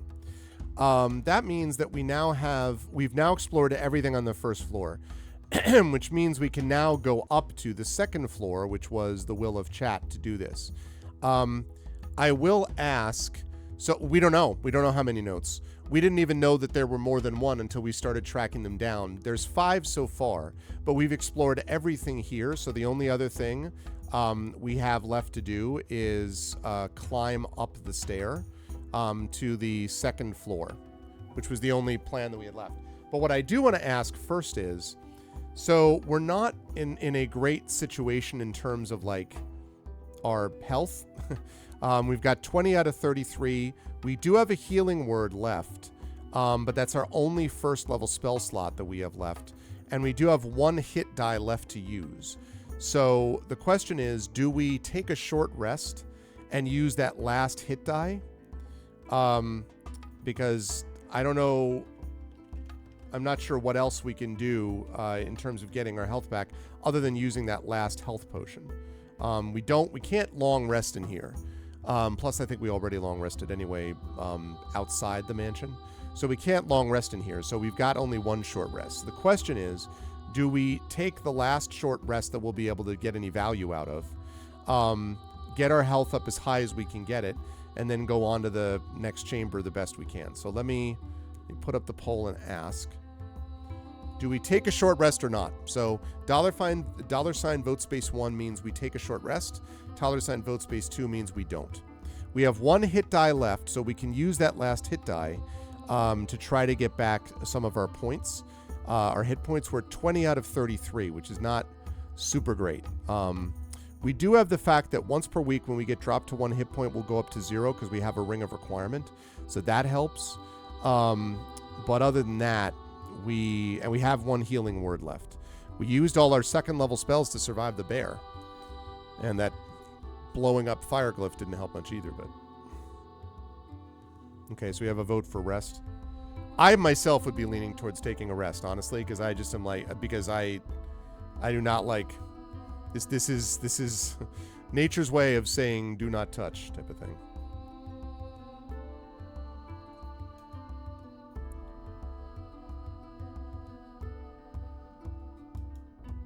Okay.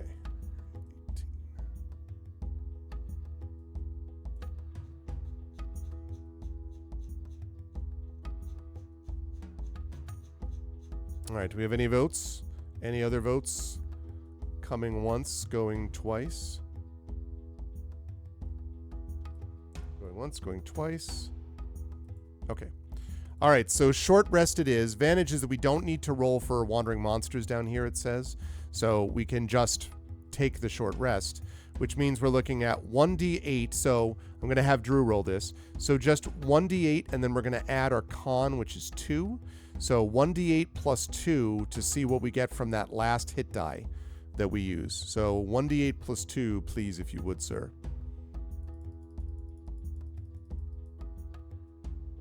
Okay, so right in the middle, so 6. Okay, well, it's better than what we had before. So we're at 0. We're definitely up against it, but we're doing what we can. Okay, so now we ascend up to the 2nd floor. And I believe it is the final floor of the Stormview Manor. So, let's take care of that.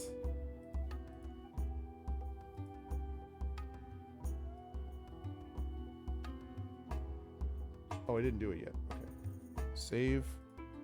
Move that over to there. crop.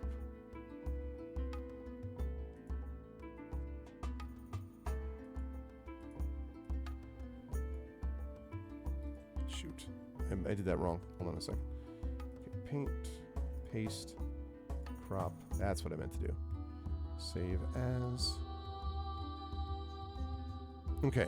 This is area. Excuse me. This is area 18. Oh, you did it wrong? You rolled the wrong dice? Okay, what'd you get instead? Oh, you rolled a d10. Okay, can you roll a d8 instead? And then we know what we got. Oh, well then even better. See, that's what you meant to roll, clearly. So 10 points. Okay, so that brings us up to another, because we were at 20. So that brings us up to 30. Okay, much better, much better. See, as long as we just roll the right way, then we're all good to go. That's all that ends up happening. Okay. Nice. Okay, here we are. So you ascend the stairs to the second level of the manor. Unless there is an attic, this is it. Your final destination. Straight ahead is a double door. You're unsure where it leads. The corridor also extends east and west. All right, so the question is, where are we going to go? Do we proceed through the double doors? Do we head west? Or do we head east?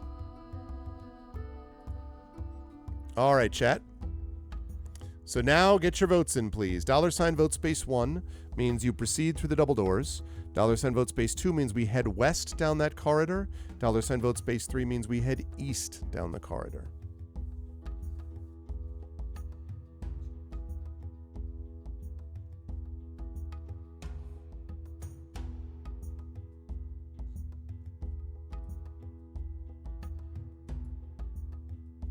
Okay.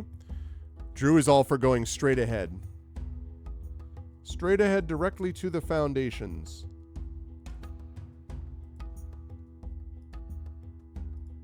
I respect it. I respect it. Okay. So.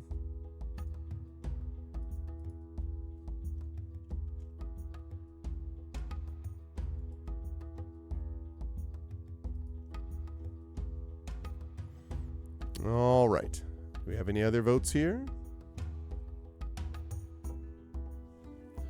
Any other votes? Any other votes? Going once. I'm going to last call this. Going once. Going twice. Okay. We have decided to proceed through the double doors. Okay. Well, fortunately, I have that map ready. And it looks something a little like this.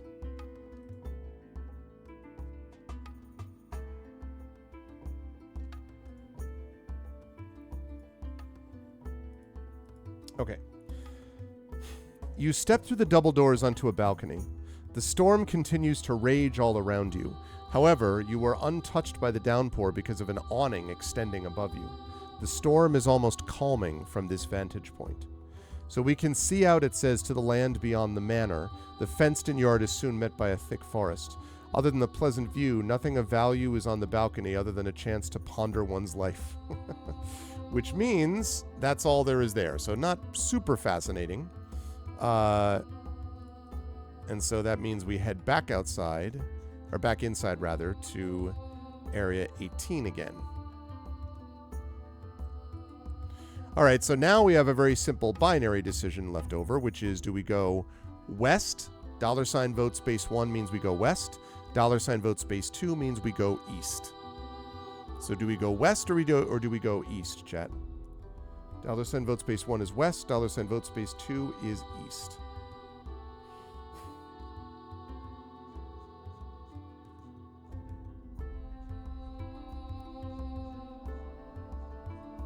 I do give them credit. I have to say, always go more left. Yeah, I see what you did there.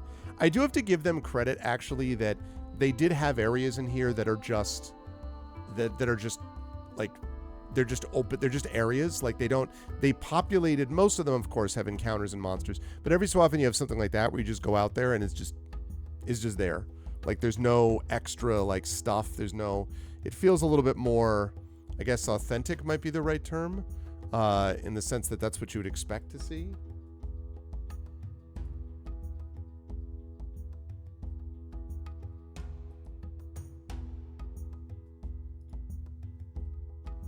Okay. Right.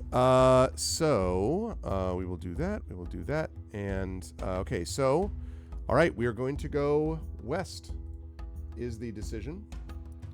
So let me do my classic paint, copy, paste, crop, save as.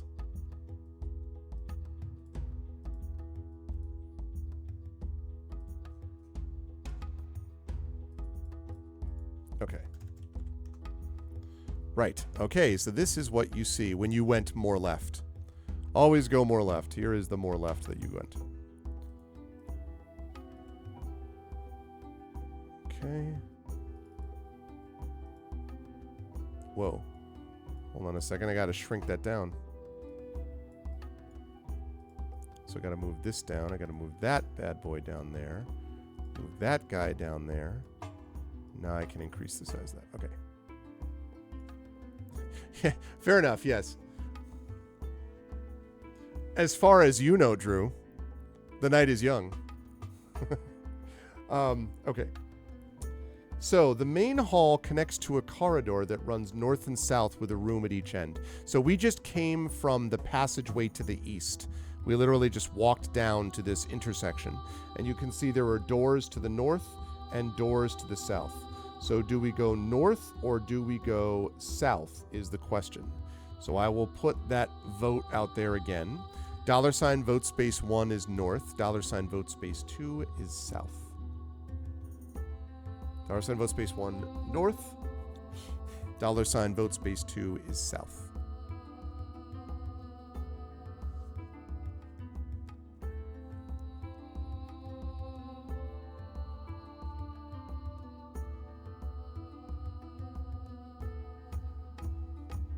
So you got north double doors and you got south double doors. And, you know, I mean, they look more or less the same to me, right? I don't, you know.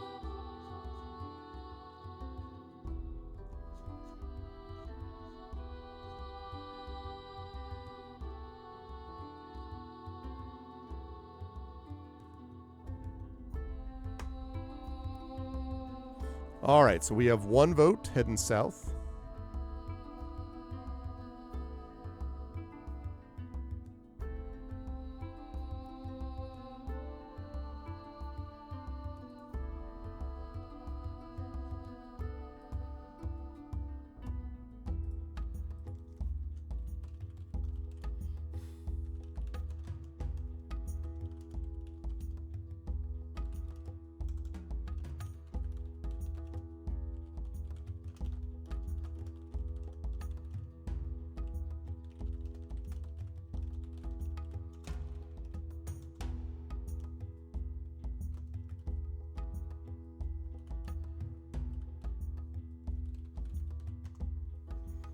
Okay.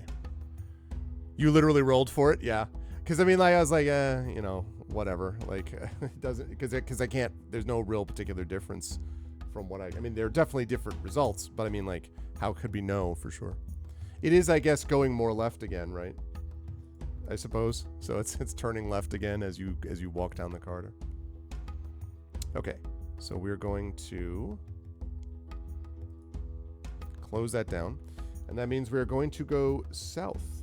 Okay. So it says advance south, see area 22. Okay.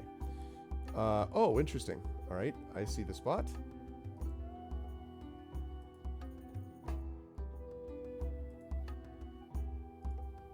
So clearly it was meant to be. Okay.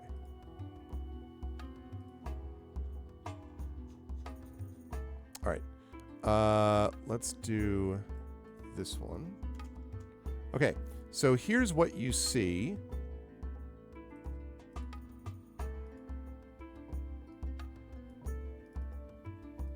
Here we go. Whoops. That's too small. Let's increase that. It's another fireplace, which I'm a little nervous about ever since we had the bear incident. So it's a little troubling, frankly. Okay, so it says the following. You step forward into a guest bedroom. There is a single queen bed, a nightstand, 2 dressers, and a table with 2 chairs.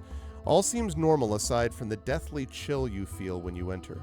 This room must be 40 degrees colder than the rest of the mansion. Immediately as you take a step in, an ethereal being appears in front of you. Is it a ghost? An illusion? It speaks. Pay the price and leave. Return the locket, or never leave.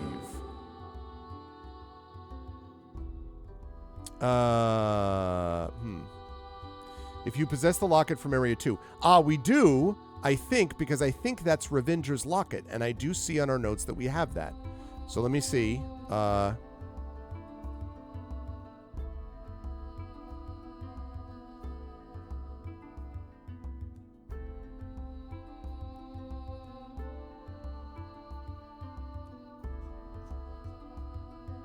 Yes, we took the locket. Yes, we did, and I have it there. You can see the note there. That is Ravindra's locket.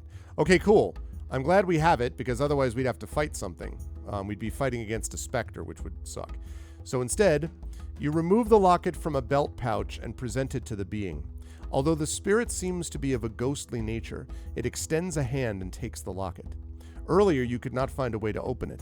However, this thing simply opens it with no trouble. You catch a glimpse of what is inside. You see 2 portraits. They look familiar to the statues of Godric and Ravindra Stormview. The being looks at you, nods, and says, "Dispel the intruder," and dissipates with the locket. The only thing that remains in its place is a note. The note reads, "Pitied by the mother, collected by the father." So this says this is note number 7. Okay, so we're missing 6.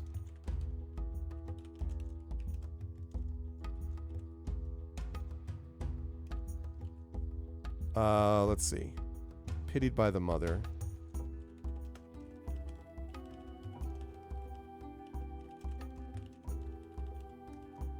Collected by the father, right? Yeah. Okay. And we no longer have Ravindra's locket, but that the whole point of doing this was so that's totally fine. That's the way we want it to be. So now, and it says a search of the room reveals nothing of value. It seems any valuables were removed. So when you're ready, see Area 20 for my options, and Area 20 is back up here. So good call, first of all, that we had that locket. That is what happens when you explore absolutely everything. So we're back here, which means that presumably the only place to go is back up to the north, because we just came from the south. Now, we could theoretically go to the east and then go to the east again, because like we haven't explored the eastern side of this floor, but we also have this door up to the north that we haven't explored yet, and we are currently down a note. It seems pretty obvious we're going to need to collect all these notes at this point. We have hashtag completionism, I know.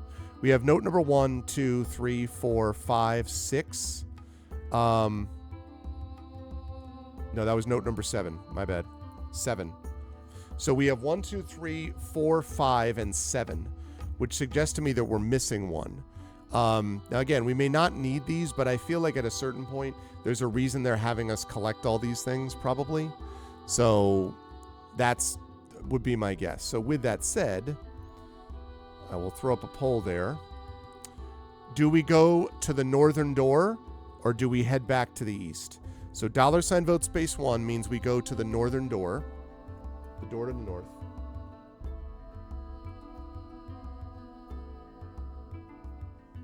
So northern door, do we head to the east? Northern door is what we're looking at? All right. Last call, last call.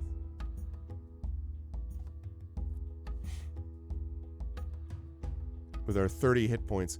Pretty happy about the 30 hit points. Not so happy about the fact that we're out of healing, except for Healing Word. We have 1 first level spell scroll back, but just got to keep on keeping on. Okay, we're going to the north. So when we go to the north, it says Area 21. It says, aha, I have that. I will show you in chat the map.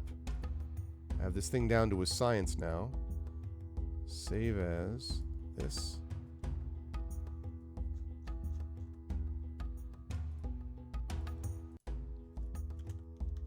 There we go. All right, so here's what you see. Number 21. Another one of these rooms. Looking slightly different, maybe. Somebody went a little bit crazy with the random object placement as they were building the map for this thing. Okay, so. You enter a guest chamber within Stormview Manor. There is a single queen bed, a nightstand, 2 dressers, and a table with 2 chairs. The bedroom seems to be relatively normal, except for an open, empty cage hanging from the ceiling. As you investigate further, you notice that some nesting appears to have been done. Your eyes widen as a lizard-like bird flies out from a corner to attack.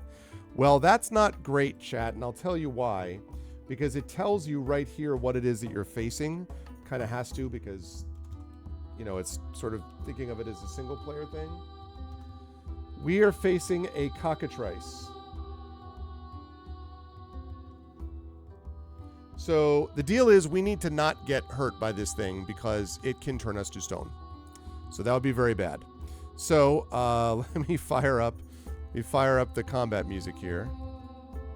Let's change the combat music to something else this time. Nope, not that one. Better one. There we go. Well, not better one, but better for this. Yeah, not so good. Not so good. This is suboptimal. We do have 30 hit points though, and the thing is not great. It's not great with AC. It only has AC 11.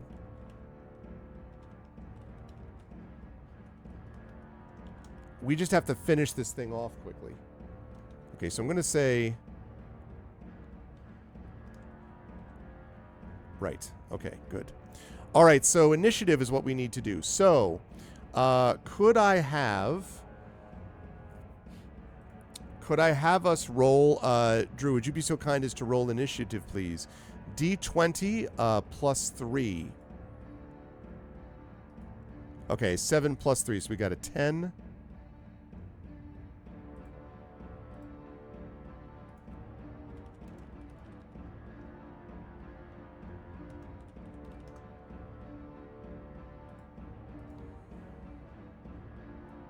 Okay, Cockatrice did better than that. It did better than that. So, that's okay. So it is going to attack. All right. It is going to start.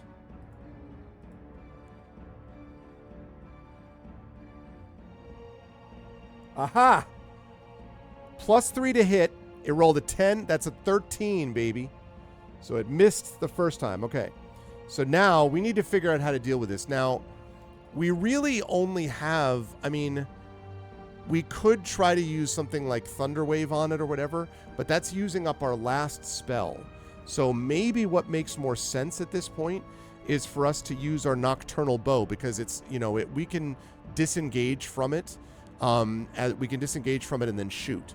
So if we do that, that's plus 2, which means we'd be looking at plus proficiency. That would be plus 7 then. So we'd be rolling plus 7 to hit with our Nocturnal Bow. So, I guess I will throw this up for a quick poll.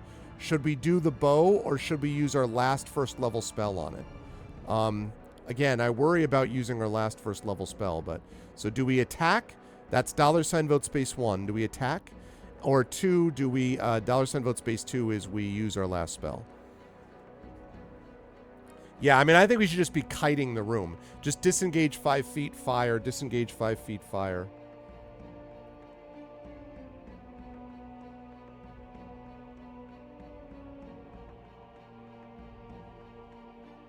Oh, you're looking at $ vote, not exclamation point vote.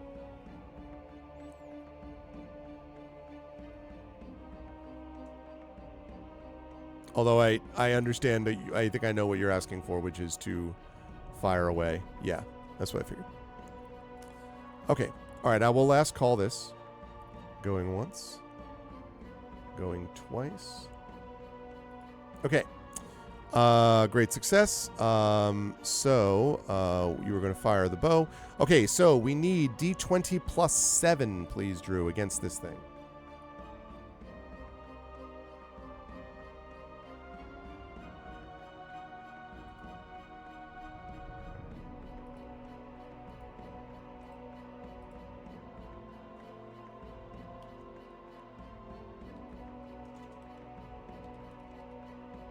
Nice. 22 is going to hit.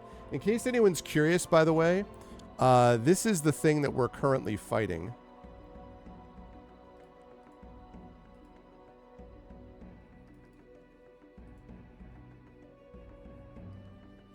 So there you go. That's great. That's the beast that we are currently battling against. Okay. So 22 is going to hit. So that means we're looking at, so that's going to be, let's see, so we've got,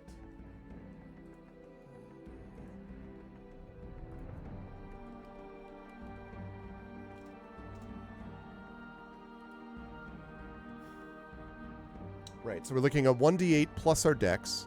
So 1d8 plus 3. It's so much worse. It really is so much worse. So we need 1d8 plus 3. If you could do that, that would be lovely. 1d8 plus 3, please, Drew.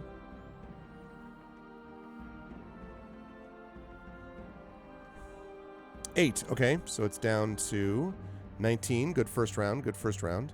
Okay. It is going to come after us with a 6 plus 3 is 9. So that is a miss. Let's fire away at that creature again. Please, Drew. So 1d20 plus 7.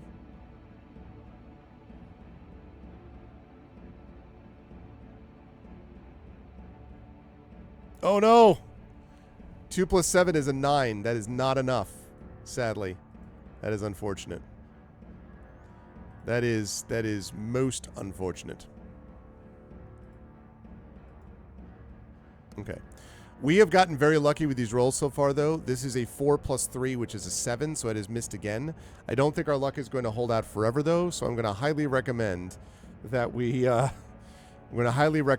hit this time. As we just sort of like leap back across the room, disengage fire, disengage fire.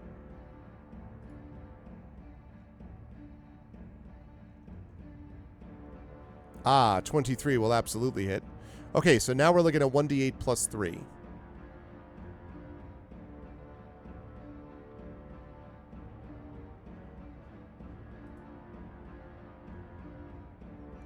Five damage. Okay. So it's down to 14. All right. Well, it's clearly unhappy, or whatever the hell it's doing. Right. Okay, so it is not happy. So I am now going to see what happens when it tries to hit again. 8 plus 3 is 11. This thing is not yet hit. That is not going to continue. 8 plus 3 is 11, where AC is 14. So we will fire away at it again. This is what happens. I got to my Google, roller instead of the Roll20. Instead of the ARVBot Plus roller, and everything is improved. Okay. So, again, this is 3 plus 7. Oh! That is not going to hit. All right. Let's see what happens with this. 9 plus 3 is 12. This is incredible luck, and it's not going to last. All right. One more time. Second verse, same as first. 1d20 again, plus 7 for this one. Let's have enough of those 2s and 3s.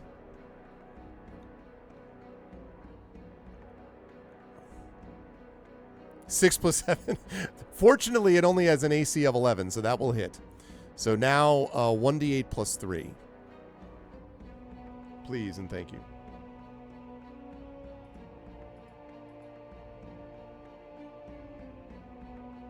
Six. Okay. Damage rolls have been pretty consistent. All right, so it's down to 8 points of damage. All right. 8 plus 3 is 11. This is unbelievable. It has literally missed, I think, 5 rounds in a row. 8 plus 3 is 11. All right. It's a good thing because a cockatrice is not like a horrifically overpowering creature, but when you've only got one person. So, all right, 1d20 plus 7, please. See if we can bring this thing down. Oh, no. A 10. It compensates for the fact that our rolls have been kind of up and down. Yeah. 10 plus 3 is 13. What is worrying me about this, it is now 6 in a row that it's missed, but the number keeps getting higher. Like 3, 6, 8, 9. No, it just rolled a 10. So it's going to hit us. We have got to bring this thing down. All right, D20 plus 7. None of these 2s and 3s. Channel your rogue from Icespire. Not your rogue. Channel your ranger from Icespire Peak. 21. There you go. See? That's all you had to do. And then 1d8 plus 3. Imagine yourself, the epic moment where you took down the dragon. 9 points of damage. It only had 8 left. It literally missed us 7 times in a row. I assume that means the game wants us to succeed, because I can't figure else. Otherwise, I don't know why else it would be. Like, that was incredible. I'm not sure I've ever seen that. It literally missed 7 times in a row.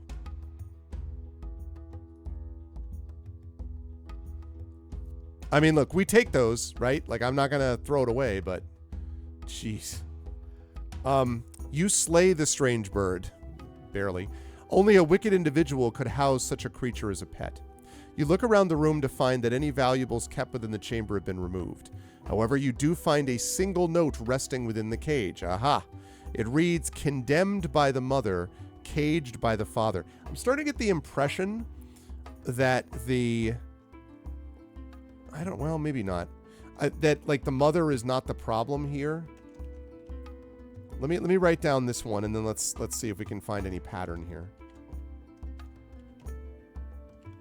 Condemned by the mother, caged by the father. The bullet. I know. Like, seriously, like as the cockatrice is like beak stab, and we're like, whew. And nearby us, someone is sitting there being like, he is the one. Okay. So here are the notes that we have so far. Note number 1 is a gift from the mother allowed by the father. Then 2 is, and I'll just go on from here, vines from the mother, withered from the father, kept by the mother, overseen by the father, disputed by the mother, gifted by the father, guided by the mother, directed by the father, condemned by the mother, caged by the father, pitied by the mother, collected by the father.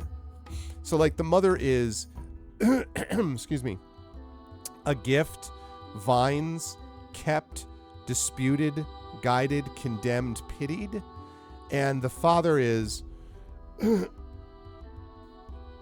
allowed, withered, overseen, gifted, directed, caged, and collected.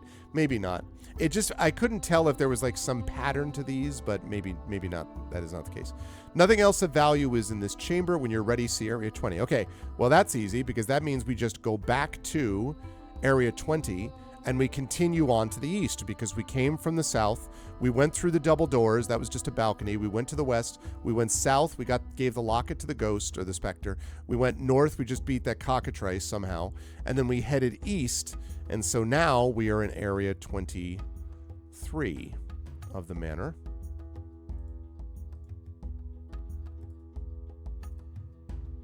I can't believe it missed that many times. Like I say, I don't think I've ever seen that many in a row. Like,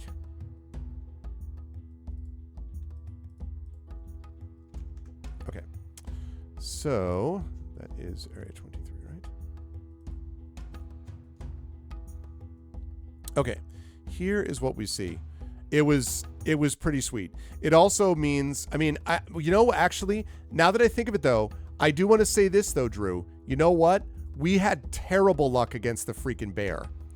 I rolled terribly for the bear and super well for I rolled rather really well for the bear and super badly for us. So in a way, this is karma evening out a little bit because the bear situation was very bad. We used up all our healing and all this stuff because of that. So maybe now that I think of it, that's just compensation for, you know, that the bear was, yeah. Okay. So let's bring that down here. Let's go up here.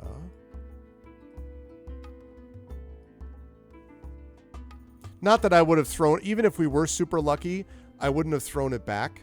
Like, I was pretty lucky in my Talisman game the other day against Pyron Jade and Darksaber. And, you know, and I was joking all about, like, oh, well, this place is really easy. And they're like, what is going on? Sometimes it happens, you know. You come to another intersection within the manor. The hallway extends north and south and leads to 2 new rooms. An alcove is a few feet to the east. So, let's see. So, we've got some options here. Let me pop up the bot here. So, we can inspect the alcove. We can go to the north chamber.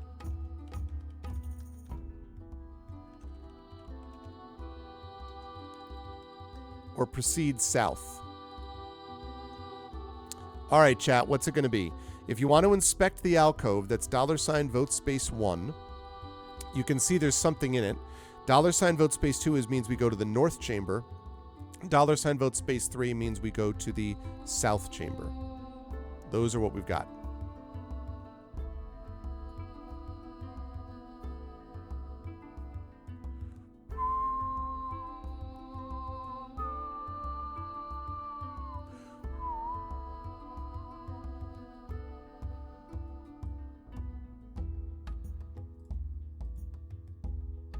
That cockatrice.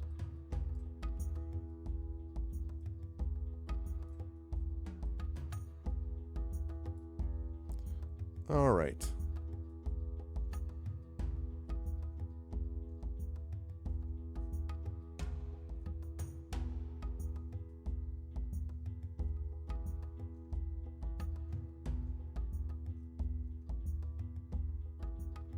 All right, we're going to last call this.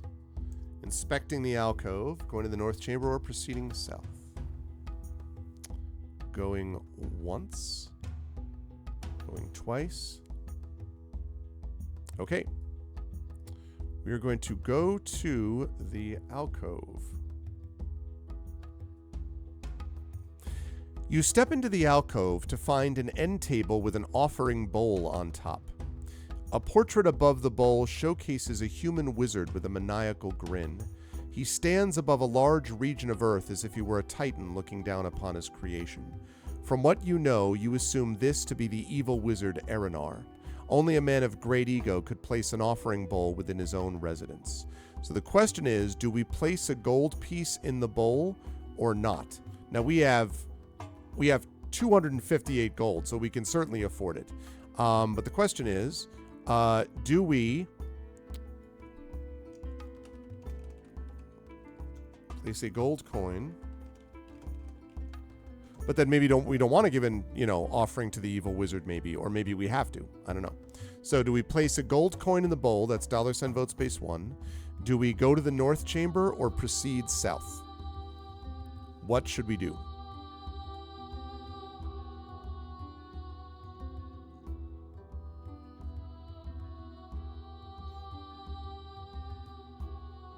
So $vote space 1 means we place a gold piece in the bowl. $vote space 2 means we go to the north chamber. $vote space 3 means we go to the south chamber.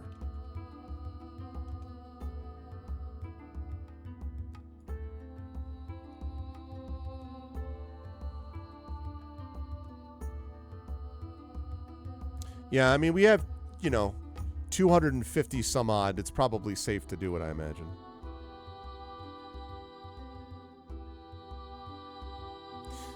Yeah, I know, seriously. Welcome in, Learn Wardener. No, that's not how you pronounce that. Oh, God. Learn Wardencrew? How do I even pronounce that? Do I do Learn? Learn Wardner? Is that how I do that? Or Lean Wardner? Lauren War Dancer. Ah. All right. Very cool. Well, welcome, Lauren. I think I may have seen you in here before at some point, but welcome back. It is very quiet tonight. Usually we have a lot more people in here, but it's very quiet, so I'm glad to have other folks stop by on a Friday and play with us. This is the conclusion of this Into the Unknown, so I'm happy to have more people here. It's been a bit. Yeah, I thought so. I remembered seeing you, but it's been a while, so welcome. You're being shy. Yeah, Dragon, what's up with that? Why are you being shy? Okay. So going once, because I am shy. What? Disagree. Not in the online space. You're not. Nor should you be. You know, you're Dragon Spear. You know. Going once, going twice. Okay, we're gonna place a gold piece in the bowl. And so that is going to drop us to 257. That's safe.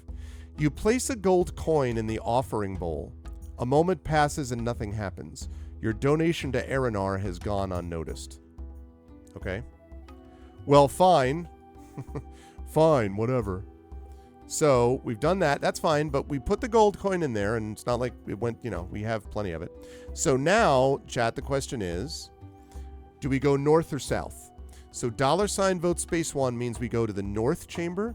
$ vote space 2 means we go to the south chamber. And as a reminder, we also apparently are looking for these notes. We don't know how many notes there are, but so far we've found 7 of these notes, and I assume we need them for something. You know, once I got past like 2 or 3, I'm like, wait a minute. So I don't know what we need them for, but we have so far 7 of them, and we got all the notes from the first floor because we literally explored every room. So do we go north or do we go south? $ vote space 1 means we go to the north chamber. $ vote space south means we go to the south chamber. We came from the west, and the gold coin thing we just did in the alcove, which is to the east there.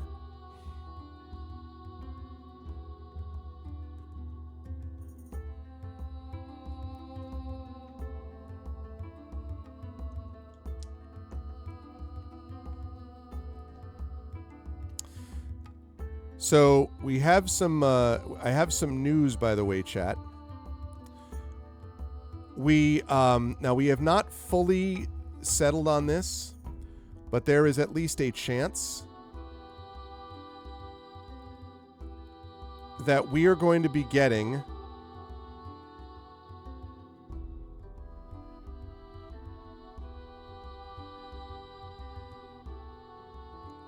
let me full screen this for a minute. What? Oh, I'm already, oh. I just realized that I'm already on the full screen because of where I am. So hang on a second. Let me expand this. Man, all right. Hang on. I know how to do this.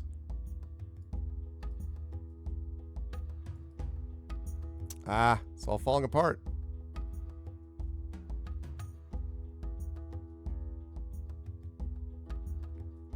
Okay. Let me add this in.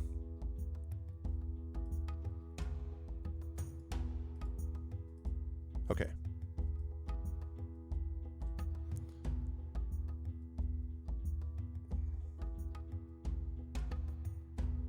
The gold one, the orange one there. That is the cat that we may be getting in about a month. My mother-in-law is getting a cat, lives with us. And then we have this one. And so we are looking to have 2. And the reason is because 2 cats, will help. They recommend, if you can, that you do 2 cats. And that one was a good combination. I have one more. That one was a good combination of playful and also sort of bonding. My daughter, actually, Little Arv, actually sort of just fell asleep in her lap, which was kind of a good sign. because we wanted, my son obviously wants maximum playfulness. I wanted calm. So what we ended up with was we want one that can be a little bit calm, but also a little bit playful. And my wife's allergies, the allergy shots have really worked. She used to be very allergic, and after 2 years plus of allergy shots, God bless her, the allergies now have reduced to almost nothing. Now she does feel it a little bit, but we were literally in a house today with cats. Now it's very clean and well kept, but still, they breed cats. It's a cat breeder. So we have cats there, right? There's like 6 cats. She's petting all these cats and everything, and she felt a very little bit, and that was all. So that meant that was really, we knew that was a good sign a couple of months ago when we went to the same place, and she had a very limited, almost no allergic reaction. So that was the first step. And then the second step was, we've been wanting to get a pet again for a long time. Now, I'm a dog person, much more than a cat person. But first of all, my mother-in-law is a cat person, not a dog person. And secondly, we thought it was a better idea to start with something that was slightly lower maintenance. Obviously, you still have to watch a cat, but it's lower maintenance than a dog for sure.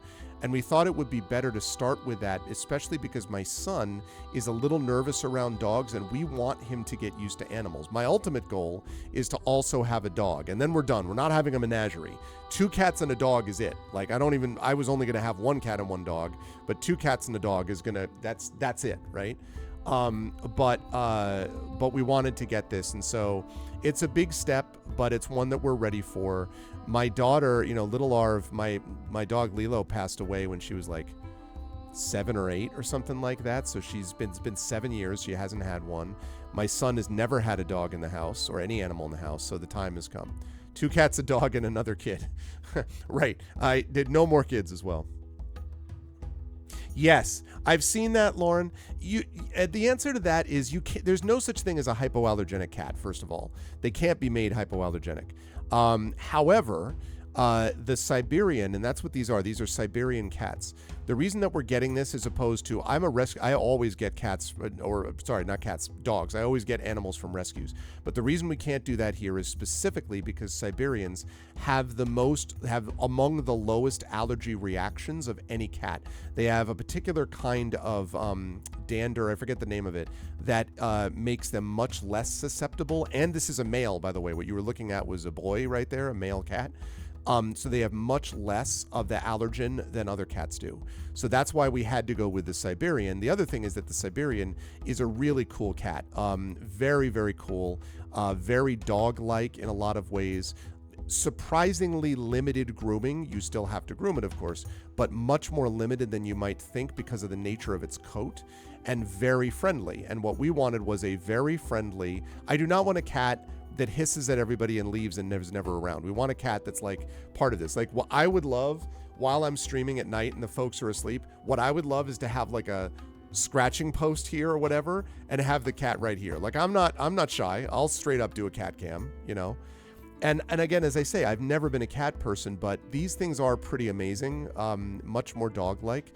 And the fact that it will make it easier for my son to acclimate is important. And I do think it's important for children, if possible, to be raised with pets, because it definitely makes a difference in terms of long-term outcomes. Yeah. I'm very, again, I'm just, again, God bless my wife, for this, because she really has put in the time and the effort to do this. Like, no joke. It's really impressive that she was able to make that happen. So, right. That's right. And actually, both cats. So I said my mother-in-law is getting one. My mother-in-law is getting one that I actually held and was super calm, super cuddly calm, which I also liked. And that one that she's going to get is also a boy. So 2 boys. And that's good. And of course, they're both going to be neutered. They're both, we're not messing around. We are both going to be neutered. They have all their vaccinations and all their shots, all that kind of stuff. The other thing I liked about this particular family that are cat breeders, they love doing this. They've been doing it for years. The other thing I like about them is the fact that they have 2 younger kids in the house. One kid who is a couple years younger than my son and is just as energy driven. So he's like all over the place. Like when we were there, not in a nasty way, he's a nice boy, but like just very energetic, a lot of energy. And the cats are like super chill, like have no problem with him. He's like petting the cats and everything. So it means that they've been socialized with children, which is the other thing I wanted. I did not want this cat does not want to have any family ever. I was like, no, this one is very much, very much socialized. These cats are all socialized with kids in the house who are like actively playing with them all the time and stuff. So that's very cool. I actually kind of wish that I could have convinced them, because they have an adult cat named Archie that's very cool. And I was like, but like the husband of their breeder family, the husband, like that Archie is like his favorite cat of all time. He's like, I'm sorry, this cat can't leave. I'm like, okay. Like they don't breed with him anymore. So I was like, all right, well, listen, so anyway. 3 cats, 1 boy and 2 girls. The boy gets along with both girls, but the girls hate each other. Oh, interesting. I don't think I knew that you had 3 cats, actually. I don't think I knew that, Drew. Yeah, I'm honestly very excited about it. I miss animals in the house. I miss that is domesticated animals, as opposed to, I don't want mice and rats. But you know what I'm saying, or birds. You know what I'm saying though. Like I miss domesticated animals. I miss my dog quite a bit. I miss Lilo. And again, it's an interim step. I am eventually going to get a dog at some point. But I think in the meantime, it sort of fits to kind of address this. 3 cats, a dog, a boy and 2 girls. We also have a house. Like Drew knows, Drew has been at this house. Our house is big enough to accommodate this. So having it, in fact, the only thing I'm a little worried about, we went to put down a deposit on the cats, but we are not going to be picking the cats up until early to mid-September. So they're going to be another 6 weeks along, which is good because they'll be they're already litter box trained, but they will be even more mature. They will be more litter trained. They'll be weaned by then. They have most of their shots already. They'll have the rest of their shots. And they'll be bigger, because the big thing for me is like cat proofing a 200+ year old house is not the easiest thing in God's green earth. Like, it's not that easy. So what I don't want is the cat to get lost. Like, I don't want the cat getting lost in the basement. You know what I mean? Like, on the one hand, I mean, I guess it would be good because then it would be down there and it would handle any mice that might have popped up there. But no, like, I don't want to mess around with like losing the cat or anything. So I don't want that. But I am very excited that we're going to have animals back in the house. And that's going to be happening, as I say, in September is when we'll pick them. So we will have ARVCat will be added to the mix, ARVCat. And technically ARVCat 2 if the other one shows up. I mean, I don't know. Right now, the assumption is my mother-in-law picked out one that she really wanted, and we picked out the one that we wanted, which is the orange one. But I don't know. Maybe it'll turn out that both cats will be like both present or whatever.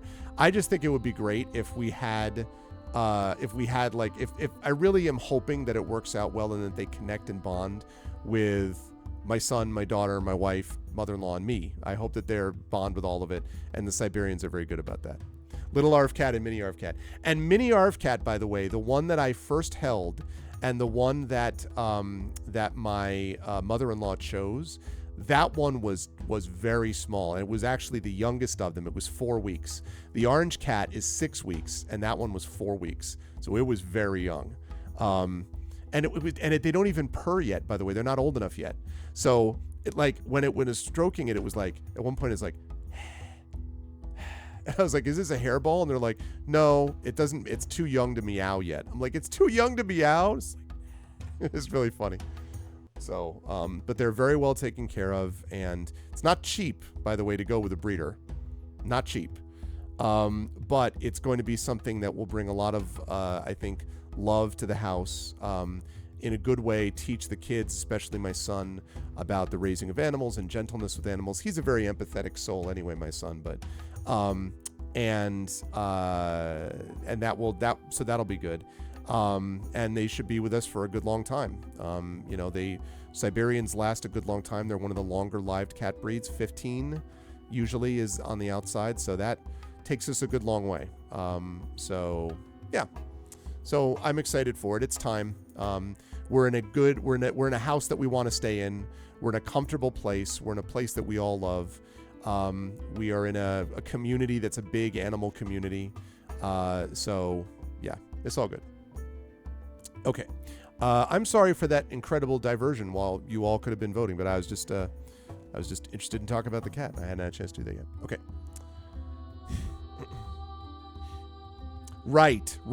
Because they're not primates, right? They're not derived or evolved from apes and gorillas and monkeys. So, the classic, and they can, the sort of stroking of the fur, they have been raised over thousands of years to be domesticated so that they enjoy being petted and held.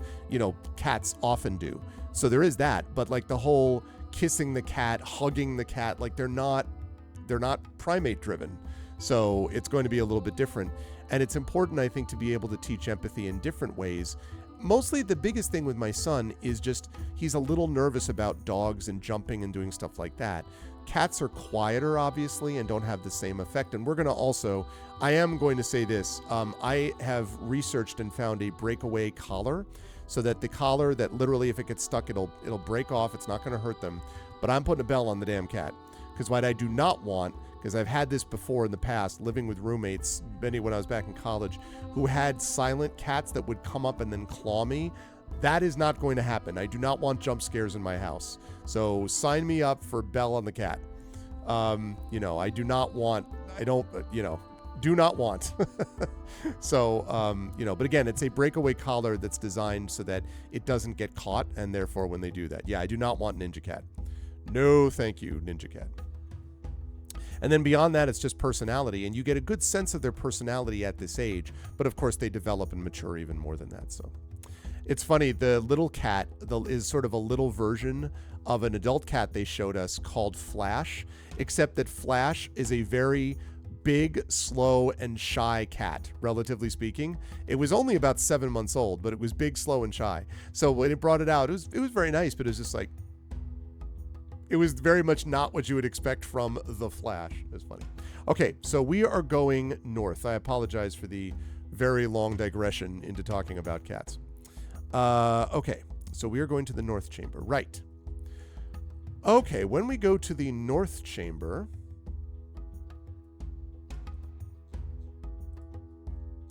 we are going to find this. Let me copy that. All right, sounds good, Drew. All right, let's save this as that.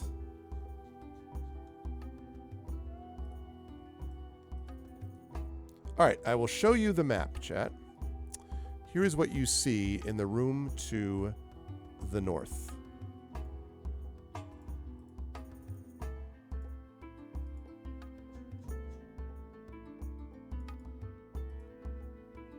And it's not that small.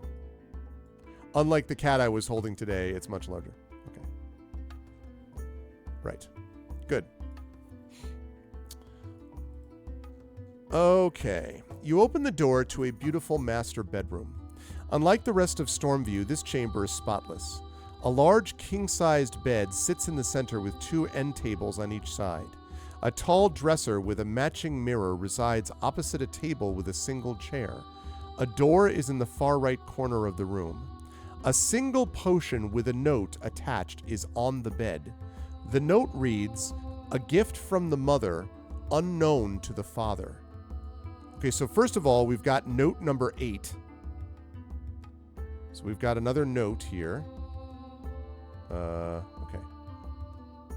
So what is it? A gift from the mother, unknown to the father.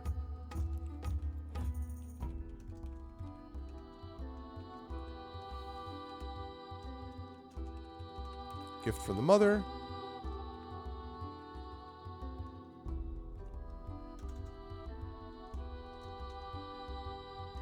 Unknown to the father. If I'm right, chat, if I'm right, and it is the case that the mother was the gentle one here and the father was the problem, then it might be a good thing that we have this thing here. I don't know. But it says that the potion in question is identified as a potion of greater healing. If you would like to confirm this theory, roll a DC 12 Arcana check. And boy howdy, do we ever freaking need... we desperately need a potion of greater healing. We pretty much have healing word and that's it. We're out of healing otherwise. So, because we're out of bardic inspirations, like Yeah, like we pretty much need this desperately. Okay, so Arcana. Let's see which is going to be that. So what we need to do is when Drew gets back, we need Drew to roll, which is going to be intelligence. So it's going to be +1. We are not proficient in it. So it's going to be a d20 +1. So when Drew gets back, we're going to have him roll a d20. We're going to add 1 to it.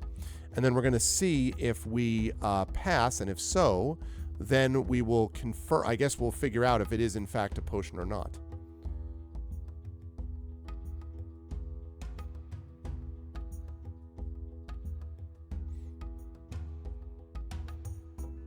So as soon as Drew gets back, we'll do that. And then after that, we have... we then have to decide if we're going to investigate the closet or leave. So I'm going to set up a poll. Do we investigate the closet or not? And then when Drew gets back, we're going to make that roll. So this poll is to whether we're going to investigate the closet or not. $vote space 1 is we do investigate the closet. $vote space 2 is we do not investigate the closet. And what they mean by closet, I think what they mean by closet is maybe the dresser with the matching mirror?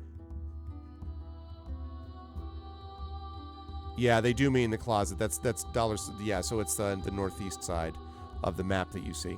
So yes, so $vote space 1 means we investigate the closet. $vote space 2 means we do not investigate the closet. And then as soon as Drew gets back, we're going to have him roll for the Arcana check.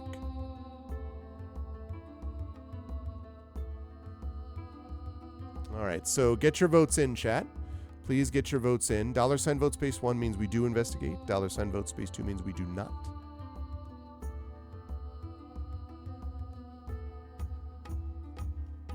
Boy, I really hope this is a potion of greater healing. We could really use that a lot. Like a lot.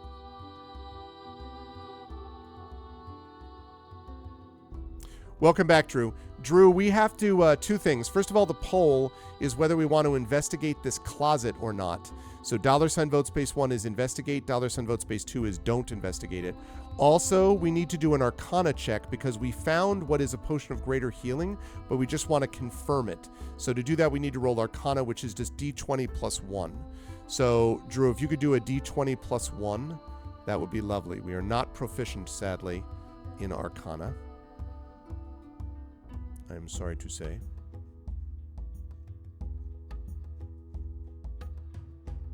Okay, 5 + 1. Welp. So now what it says is, it says you are sure that this is indeed a potion of greater healing. How could you lead yourself wrong? And then under the note underneath, it says you recover a potion of greater healing. And like elsewhere in the adventure, I saw there were spots where if you failed, you actually would have gotten a potion of poison. So it's a little weird that they make you do an Arcana check when it already is what we said it is. So it's a potion of greater healing is basically the point, which we desperately needed for the fight to come, because a potion of greater healing is going to regain 44 + 4 hit points. So that is going to be a big deal if we need it, and we may very well do it. Yeah, it's odd though, right? Like why? It's because it says success, you recover a potion of greater healing. Failure, you recover a potion of greater healing. It's like, okay, I don't fully get it. Anyway, okay. In the meantime, though, we are also going to investigate that closet. So in the closet, it says, you find a series of wizard's robes inside the closet. These are in normal colors such as black, brown, green, and red, but you also find more eccentric colors such as periwinkle, seafoam green, and magenta. It says, unless you'd like to change the style of your character, nothing of value is in this closet. I mean, listen. Why do they assume... Okay, I'm going to write this down, okay? We have a black robe, a brown robe, a green robe, a red robe, periwinkle, seafoam green, which actually my daughter likes that color, or magenta. All right, chat. whatever, Into the Unknown. Maybe we do want to change our character. What robe do we get, chat? Do we go black, brown, green, red, periwinkle, seafoam green, or magenta? Get your votes in now. This is hugely important. Everything relies on what color we choose.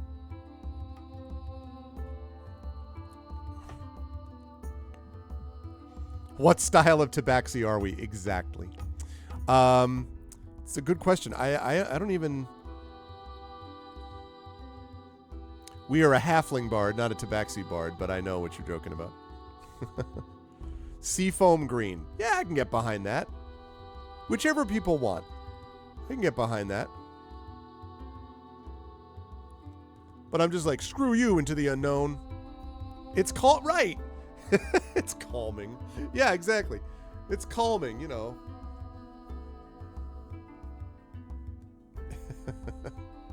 No, we're a halfling. We are a halfling bard. We are not a tabaxi. You might be thinking about... Yeah, that was Triffid. But you also might be thinking about the fact that we were a cat person when we played Legacy of Dragonholt, which was the first one of these kind of ones that we played. Oh, you were thinking of it as Triffid? Because we also were a cat person for that one. So any other votes for any other robes, chat? Black, brown, green, red, periwinkle, seafoam green, or magenta? Any other votes?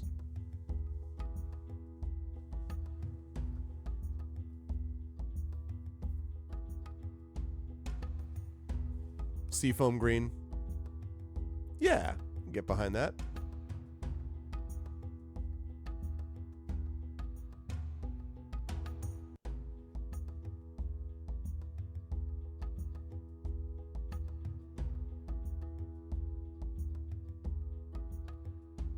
All right, last call. Going once. Going twice. Nice. I also, there's a part of me that's kind of like, yo, maybe we wear this seafoam green robe just to piss off the wizard. Okay. I have a feeling that they didn't anticipate this being a real choice, but whatever. Not our problem. Yeah. I'll go with Lauren on that one. I'm good with that. Also in honor of my daughter liking that color. Okay. Right. So we have done that. We have already done that. So all that's left to do is go to area, the last one, which is room. It's the last room that exists that we have that's on this floor. And that's the one to the south. So one more time. Let me do this, save as this one.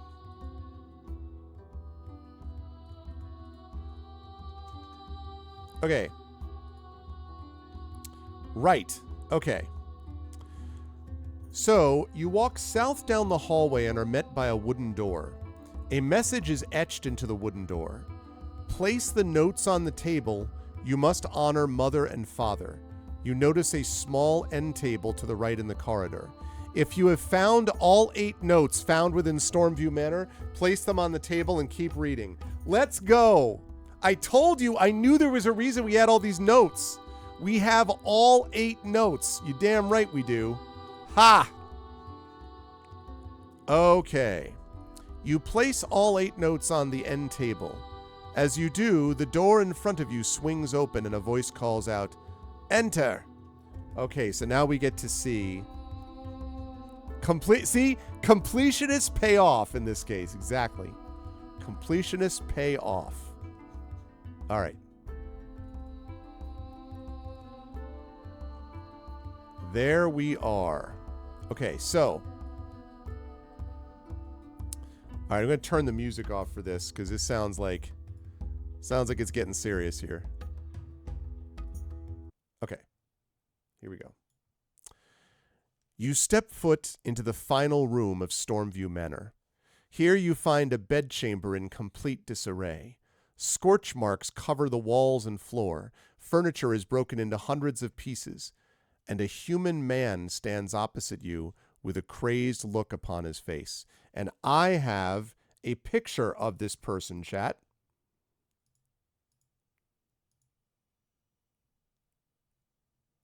I have a picture of this dude.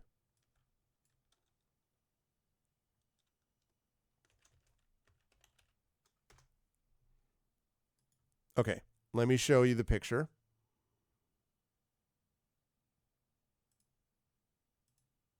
He's actually a pit fiend. He's actually a cockatrice. All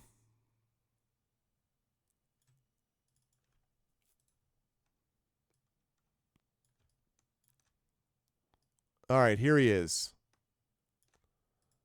Here's our guy. Okay. He says, "You have done well. Too well. I have been following your progress, and might I say I did not expect this from you. Through anything thrown your way, you have prevailed. To that I congratulate you. Perhaps mother and father will show mercy on even the strongest of the lost. However, now it is time to be found. I would like to offer you one last opportunity to either leave me or join, but I will not do that. Both of our lives culminate in this moment. I know we are meant to be each other's downfall, guided by the mother, blessed by the father. I will prevail." With that, Aranar, in the shock of the year, attacks. I know you can't believe it. I know it's hard to believe. I'm playing Final Battle of the Dark Wizards because I feel like I have to do that in this scenario here. All right, the time has come. It is time to roll for initiative. So, we are fighting Aranar. He's the last guy. He's been the guy who's been the big bad behind this from the very beginning. And now we found him. So, Drew, if you could please roll a d20, and then we're going to add 3 to that so we can come up with our initiative score.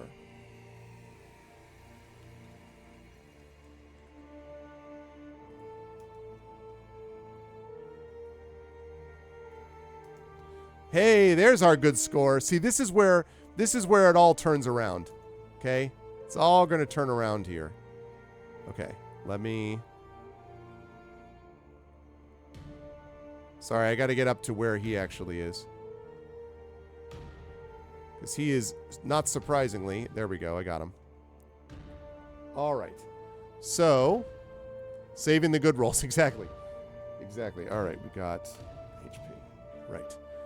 Okay, so we got an 18. Oh! So, if I said that my initiative was 21, y'all would understand, right?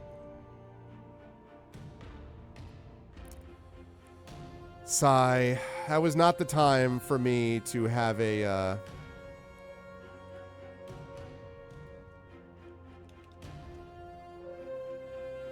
Not the time.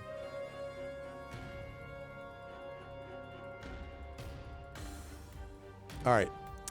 So he's going to attack us first. Oh, geez. Oh, goodness. Well, what is he going to do first?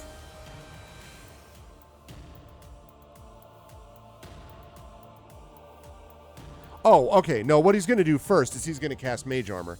That's definitely what he's going to do first. He is going to cast Mage Armor. And I think Mage Armor is...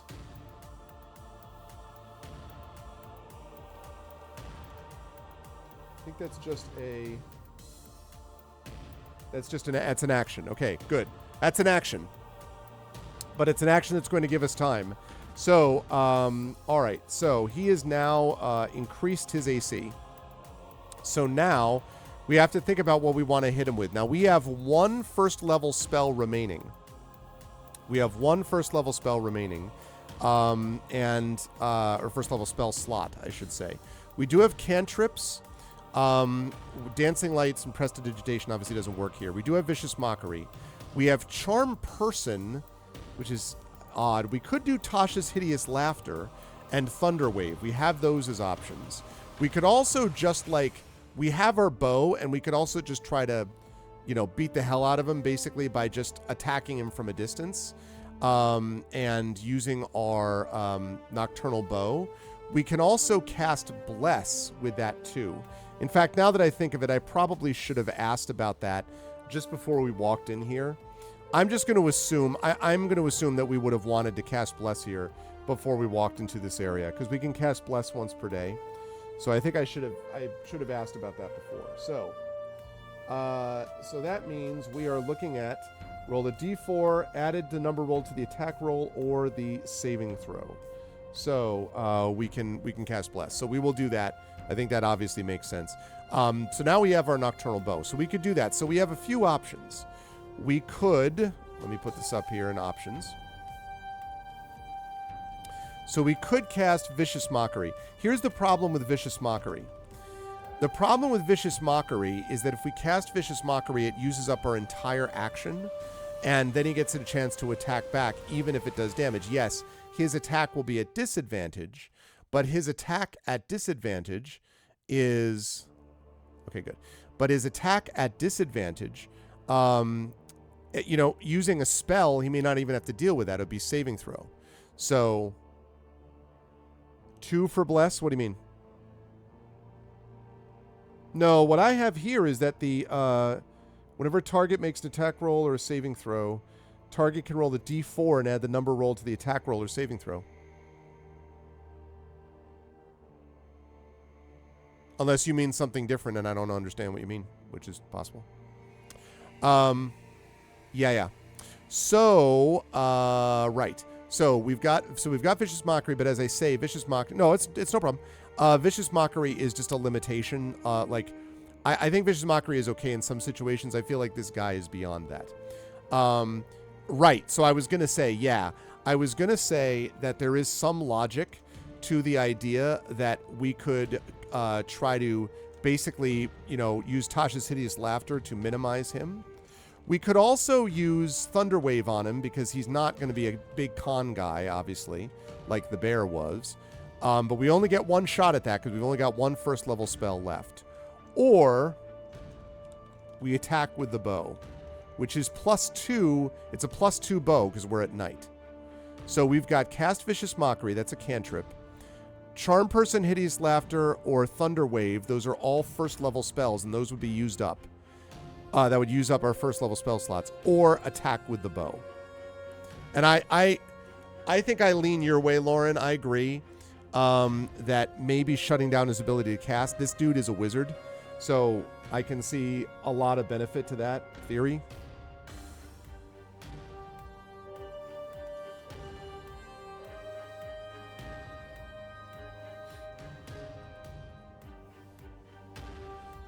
So $ vote space 1 is Mockery, 2 is Charm Person, 3 is Hideous Laughter, 4 is Thunderwave, 5 is Attack with the Bow. Certainly could be some logic in attacking as well.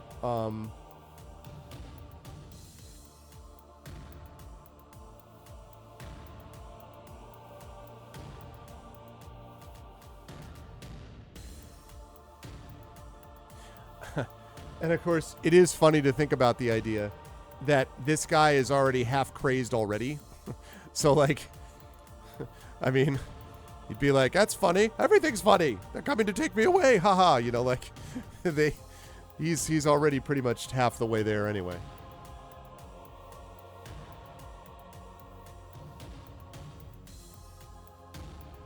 All right, so I'm going to last call this. 1 is Mockery, 2 is Charm Person, 3 is Hideous Laughter, 4 is Thunderwaves, 5 is Attack with the Bow. And then it'll get real easy until we start getting hit. Then it will just be, our options will basically be Mockery or Attack with the Bow. It'll be pretty much it every turn until we get to the point where we need to get some healing. Because we don't really have a lot of options. The Gloves of Savagery would be nice because we can crit on a 19 or 20. And we do have that benefit that if we ever get dropped to 0 hit points, the Ring of Requirement means once per week we get reduced to 1 hit point instead. So that's nice. Maniacal Laugh. Okay. All right, so Tasha's Hideous Laughter it is. Okay, so he has to succeed on a Wisdom saving throw or find everything hilariously funny. All right. Why does 4 and 5 not like 6? Because 7, 8, 9. Ha ha, it was hilarious. Okay.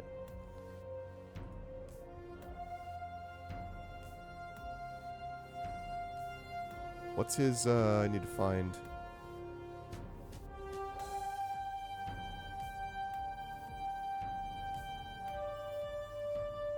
Okay. So let's see. Come on, buddy. Ooh, I don't think that's enough, actually. I don't think that's enough because... No, it's not, because it would be a 15 to beat that, and he didn't get it. He got a 14. So our guy is on the ground laughing his ass off. Good timing, chat. Good timing for us. So what that means is, now, at the end of each of his turns, the target can make another wisdom saving throw. And it takes one action to cast this. The end of each of its turns, target can make another wisdom saving throw. Target has advantage on the saving throw. If it's triggered by damage on a success, the spell ends. So he's down on the ground. And so he now is going to get a chance to make another saving throw, but not at advantage. Hopefully he fails this, but if not, either way, we're going to get a free shot in on him, so it was worth it. We're also now completely out of spell slots. All right, don't save, don't save, don't save. Shit. He saved. All right, so he is going to make another wisdom saving throw, so he saved, which means the hideous laughter fails. But we do get one free attack in on him then as a consequence of that. It's too bad, but that's okay. So, very simple now, chat. We've just got... Now what we've got is we've got... two options. Cast Vicious Mockery or attack with the bow. It's too bad that he couldn't stay down for another round. But, unfortunately, I rolled too well. My apologies.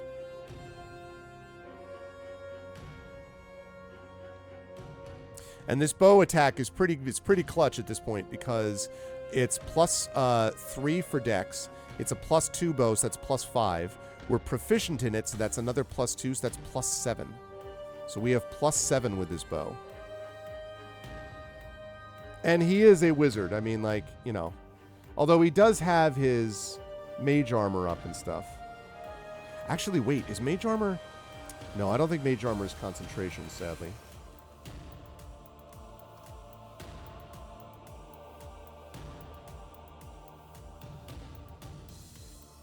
Nope. It's not. Too bad, so sad. That would have been nice. He is prone. Hey, what's up, Coven? My job nearly a decade ago being trans and blamed it on tardiness. Funny, my tardiness wasn't a problem the previous 9 years. Things are looking up now, though.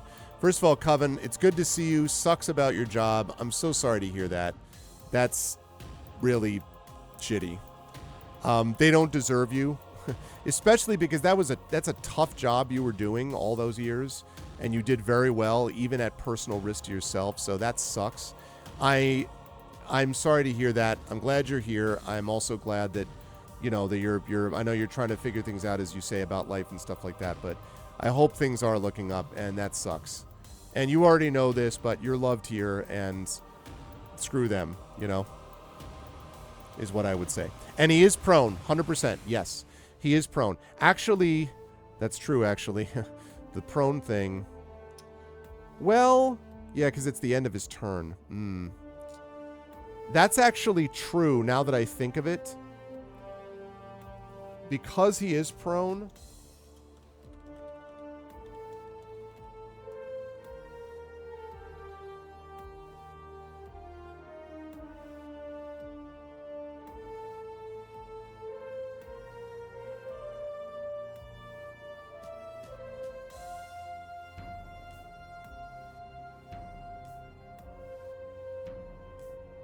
Okay, so, and I actually have to make sure and see if Tasha's does make you prone.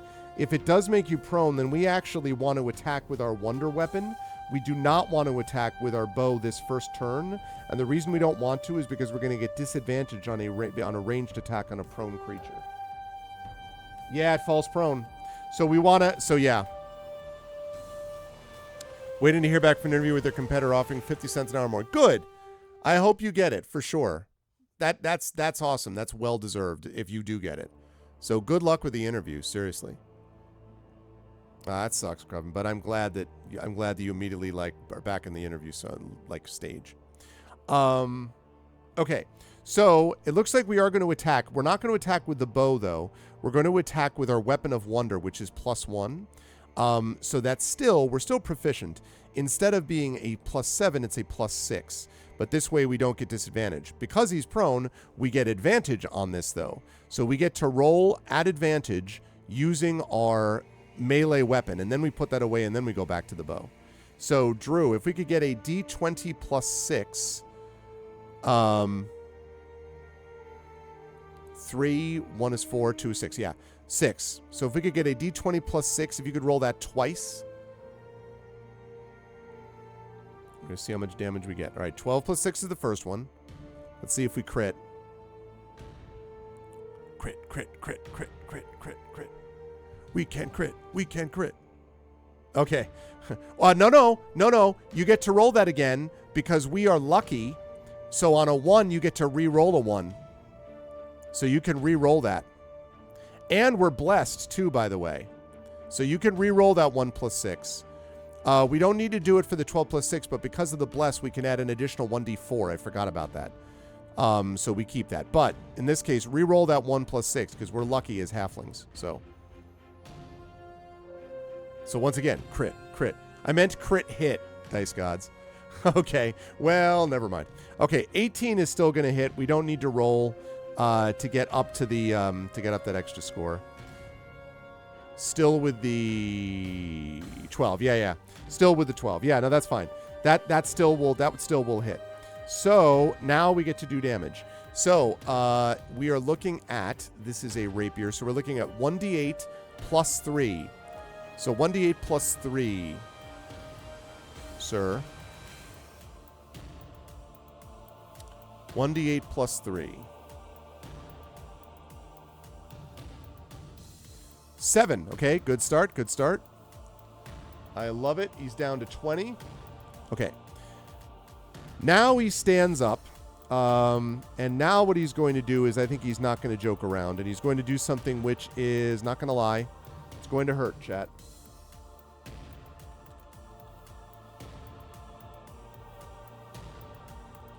Actually, geez, can he even do that? Let me look at the spacing. Let me move him for a second. Yeah. So, can he do that? 5, 10, 15.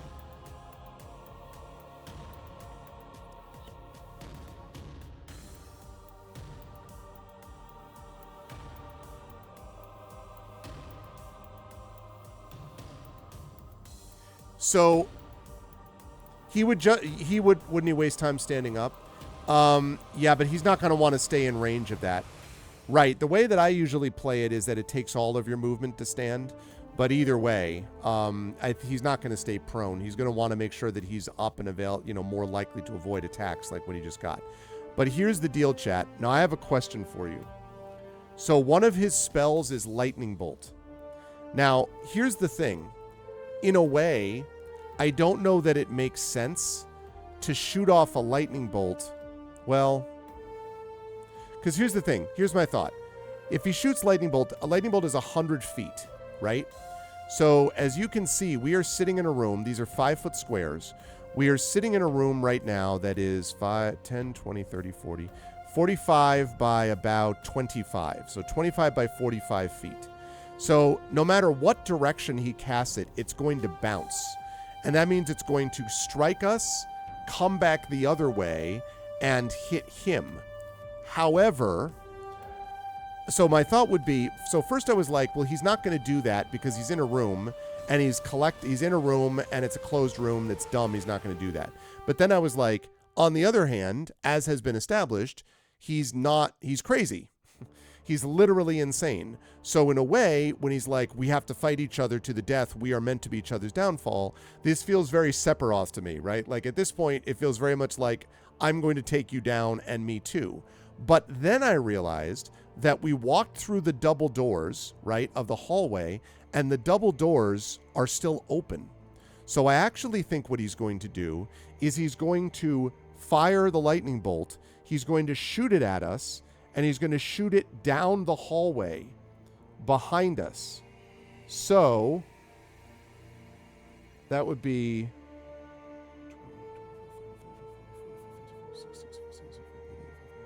Yeah, so it's not going to strike back. So I think he's going to do that. I think he's going to fire away. He's going to fire his lightning bolt at us. And he's not going to have it rebound, so he's not going to hit himself. So he's going to do that.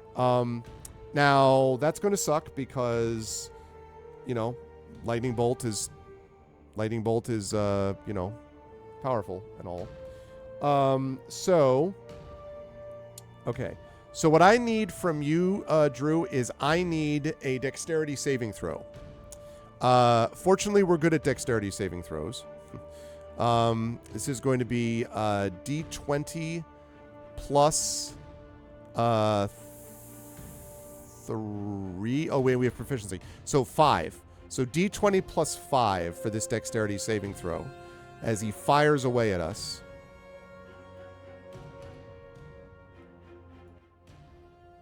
Oh, nice. That's good because I wasn't looking forward to the damage that was going to happen otherwise. Okay.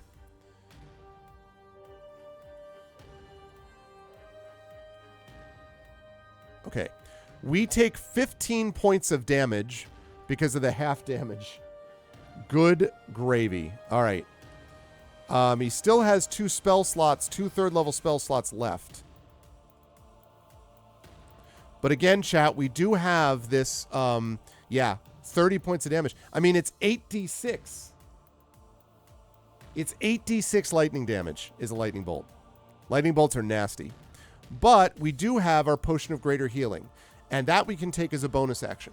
So what we need to do is we are going to need to do this whole attack or Vicious Mockery thing again. But again, the Vicious Mockery thing is disadvantage only if he attacks us. If he attacks with a lightning bolt, he's not going to do that. So, Drew, what I need you to do is to roll 4d4. If you have 4-sided dice sitting in front of you, I assume you do. 4d4, and then add 4 hit points to that. 4d4 plus 4. 44 plus 4. We're going to take that as a Potion of Greater Healing. This is the time to do that. Clearly.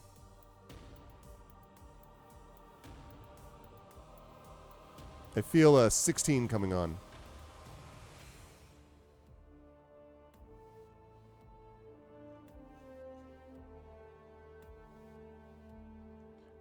Is that 10 plus 4? So we have 14 points? Okay, good. That brings us up to 29. We used up our Potion of Greater Healing, but this is exactly, this is the time to use it. Yeah, 10 plus. That's no problem. Cool. Thank you. All right. We do not want to get hit by that again, chat. So now we back off from this dude. Back way the hell off, and we're going to use our bow. So now that he's standing, we are using our bow. So our bow is 20 plus 7. 20 plus 7. Oh, and then we roll an additional 1d4 because of the bless. So 20 plus 7 plus 1d4. So we're going to go d20 plus 7, and then if you can add an additional 1d4 to that, Drew, that would be good. This is not an advantage. This is just straight ahead, but 11 plus 7 plus 2. Okay. Love it. It's a shooting match. Yeah, basically, that's exactly what it is. 1d8 plus 3. So 1d8 plus 3, let's get that high. He's down to 20. I mean, this is doable. I'd feel better if we had more spells available. We had to use them all on freaking on the bear. We didn't even have any second levels left. Dirty 20. Nice. Outstanding. Okay. So that's good. Actually, okay, dirty 20. So can you tell me what the numbers worked out to though? You didn't get a 19 though, right? It was D7, so you had like a 13 or something?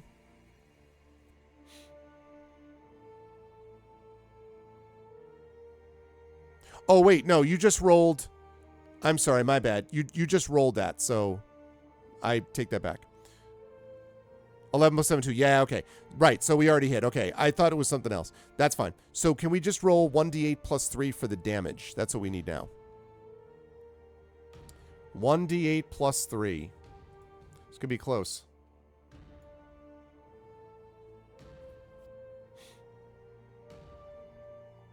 Eight. Okay, that brings him down to 12. I wish that mage armor were concentration, but it is not. Okay. I'm trying to think if there's any way I can justify him doing something else.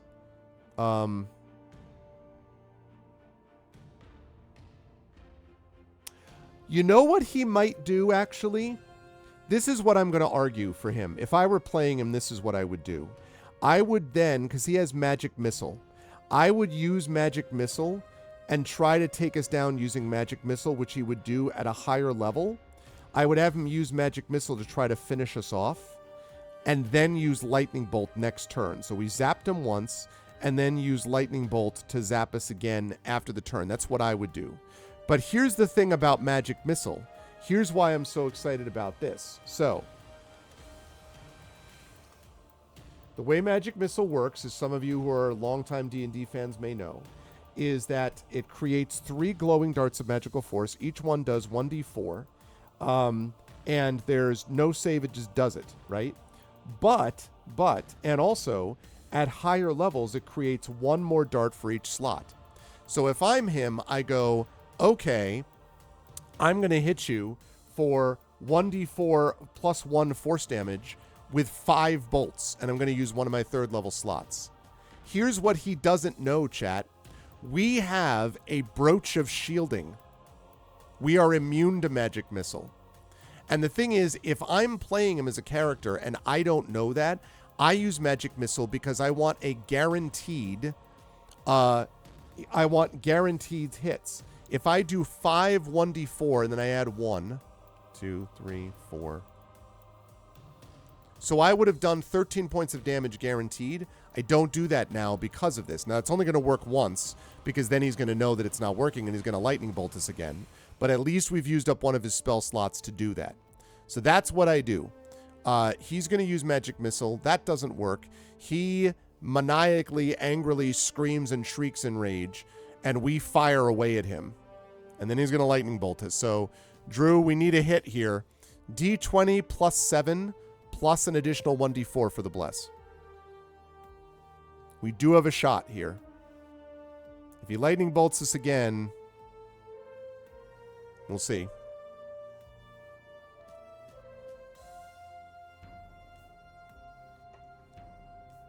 Nice. 25. Let's go. Okay. So, a 25. Now we need to damage. So 1d8. So 1d8 plus 3 damage. It's too bad Bless doesn't also work on damage rolls, but it doesn't. 1d8 plus 3. 5 plus 3, another 8. Okay. He's down to 4. Okay. Now he's going to Lightning Bolt us, clearly. So he's going to Lightning Bolt us using his last 3rd level slot. And that means now that he's going to Lightning Bolt us, we need to again make a dexterity saving throw.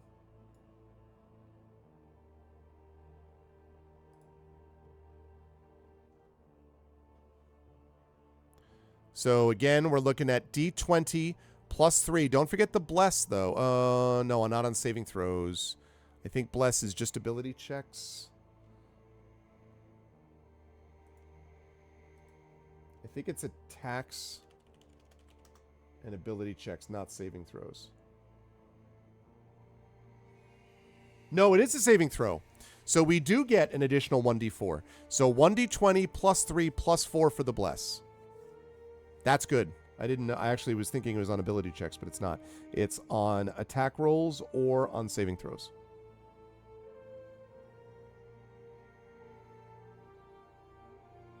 +10 plus 3 plus 3. Yep. That's good because it's DC 15. So that's just enough. All right. So we do save. Now, here comes the pain. 8d6.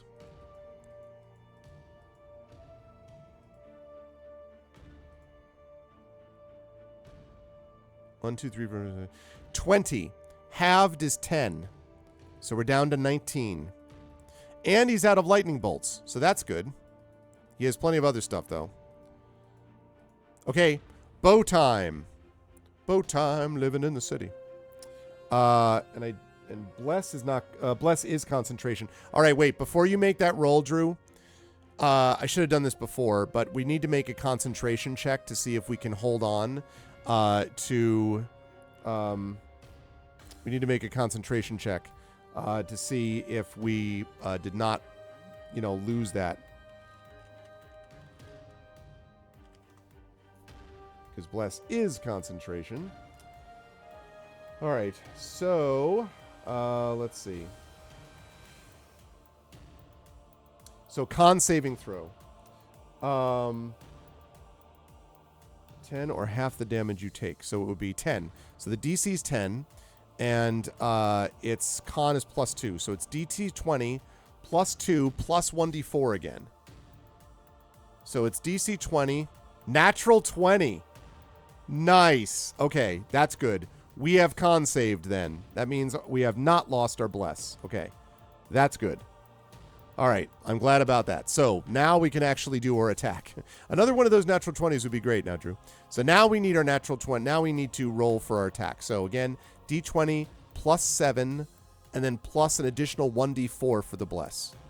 D20, 1d7, 1d4. This nocturnal bow, by the way, we got on one of our side quests. This thing is coming up clutch for us in this fight. So we did, again, completionists unite. Like, this was something where we needed to do that completionist stuff. 13 +7 +2. That is a 22. That is a definite hit. So now let's do the damage. 1d8 +3. Let's see it. He's only got 4 hit points left. I don't think he has anything that can help him with this either. Nope. Doesn't have anything that will help him. Oh,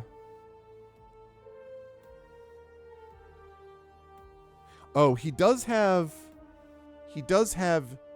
shield, but it doesn't matter because the most he's going to get from it is 1d4. And we rolled a 22.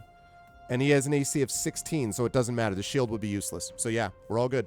I just want to make sure that we're not cheating when we're doing this. All right, damage roll, Drew. 1d8 +3. Let's make it happen. Let's take this bastard down. Take him down.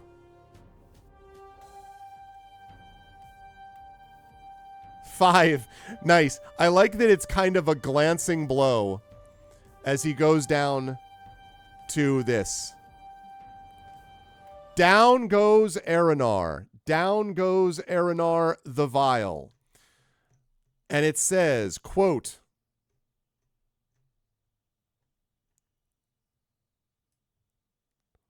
Aranar the Vile has been defeated. Okay. Aranar stumbles back and falls to one knee. He is panting and his eyes are wide open. He knows this is the end. He looks up and says, "You have done nothing. One day the nefarious will rise. One day Father will be reborn." With that, Aranar takes his final breath. You have done it. You have successfully defeated Aranar the Vile. Hell yeah, let's go. I think it's appropriate for this moment. Where is it? I think we need this right here. I think that deserves a second one.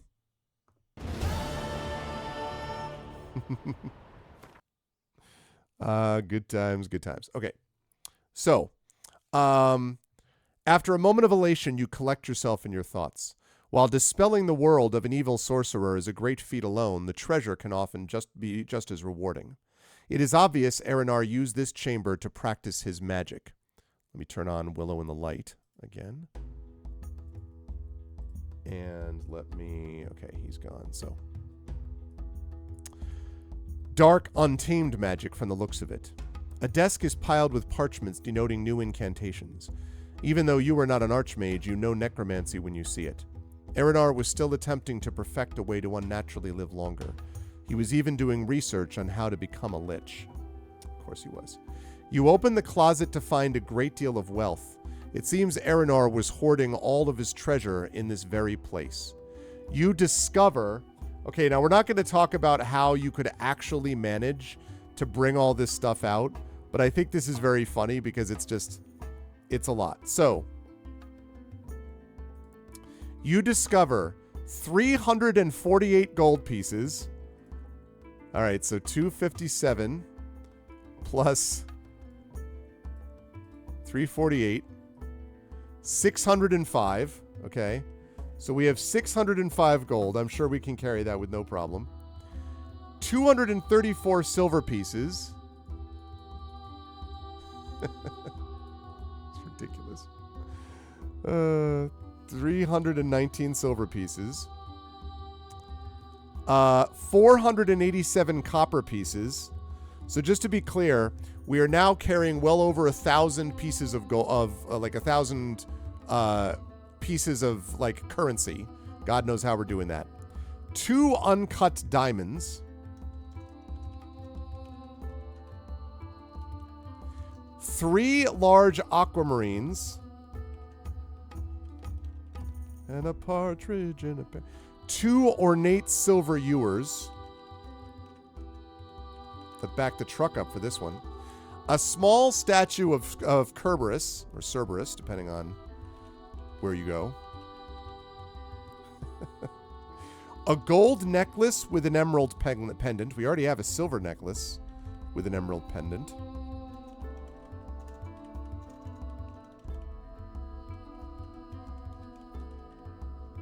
An ivory drinking horn with ancient runes inscribed in it. Literally, this is going to be us tomorrow. Beep, beep, beep, as we back the truck up. Oh, man. A +2 longsword to go along with our +1 longsword. +2 leather armor.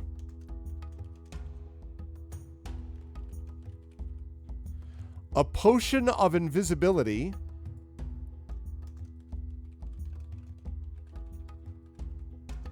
A periapt of health. And a ring of necrotic resistance. Oh, and on him, he also has a ring of protection. By the way. Your character also advances to level 5. Hell yeah, level 5 bard, baby. And it says when you're ready, and we are, see chapter 20. Chapter 20, conclusion. Last words. Your story has come to an end, but your legacy will live on. While the threats have been expelled, there is always evil working within the darkness. Take some time to rest, but always know that your next greatest adventure is right around the corner. We even get a note from the author. It's with my sincerest sentiment that I thank you for exploring the realm of Farador and adventuring into the unknown. My first project as an 18-year-old game designer was designing Farador for Pacesetter Games' Rise of the Nefarious. While that adventure does not delve into the rich history that Farador has to offer, it's my most adored work. It led me to the point where I am today, where I can share these stories with you, the hero. For without the hero, there is no song to sing, no tale to tell. Remember, there are many paths within the story. If you ever feel as if you need some of that Farador magic to light the way, grab some dice and adventure once again into the unknown. I sincerely hope you enjoyed your adventure. Always remember, your next greatest adventure is right around the corner. Victory, chat! We have won. We almost lost to the bear. I want to be clear that that was the most dangerous thing. We almost lost to the bear. That could have been really bad. But we didn't. We didn't lose to the bear. Should have fought him first. Would have made the rest of the game easier with all that stuff. I know, right? I don't think we're beating that dude with 3 lightning bolts, acid blast, and a bunch of other stuff without a lot of the other things we had, though, in fairness. I think we would have had a little bit of a rough time, to be perfectly honest. So in the end, what we end up with here then is, I mean, look at this. We end up with a shamisen, lock of red-green hair, costume, +1 nocturnal bow. At night it's +2. The whole thing we did here was +2 because it was all at night.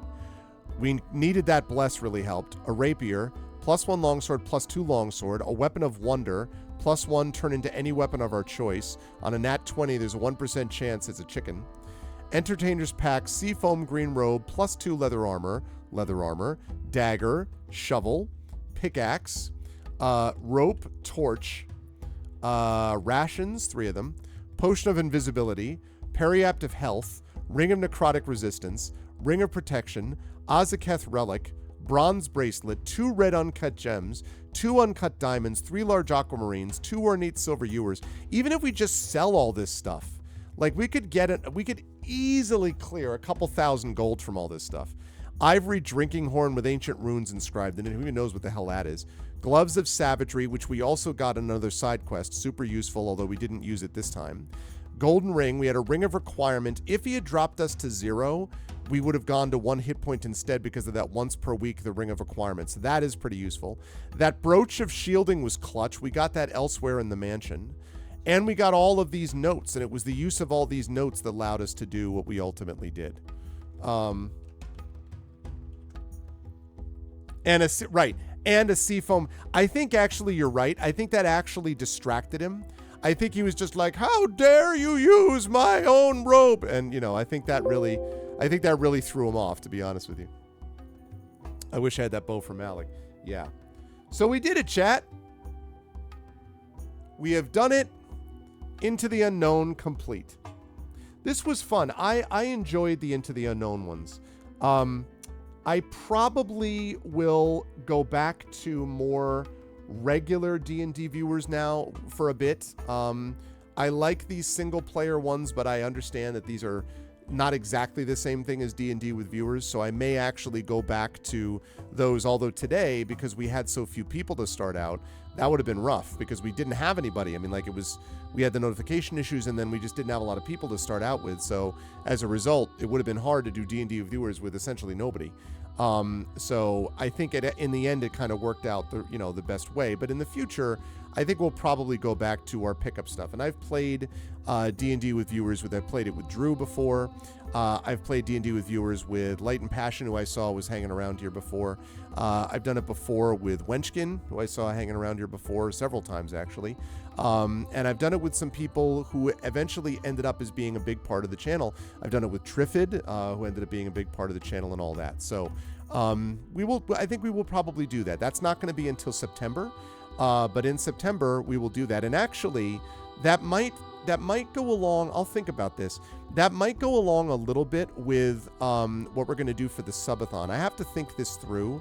But I am doing a subathon for sure. I was planning on doing it sometime around my birthday, and basically making it where actually Indy is running a subathon right now. And basically the idea is you have you set a certain amount of time, and then every sub that you get like boosts the timer. So, you start out and you've got like whatever it is, like you start with like a 5-hour stream, and then every sub adds like an additional 10 minutes to the timer, or 5 minutes or 20 minutes or a half hour, or whatever the case may be. Maybe we would do it where every sub adds like another 5 minutes to the timer. And then we just keep going. And what I might do is, I don't know that I would ever do a 24-hour stream, but I might do something where I would do it, say, I might do the subathon on like a Friday night, start it on a Friday, and then I would keep it rolling into the Saturday. So I would like go to sleep, wake up the next day. The subathon would continue all through Saturday, and we'd see where we go. So maybe as a part of that, I might actually do D&D with viewers. So I'll think about that. That might be fun.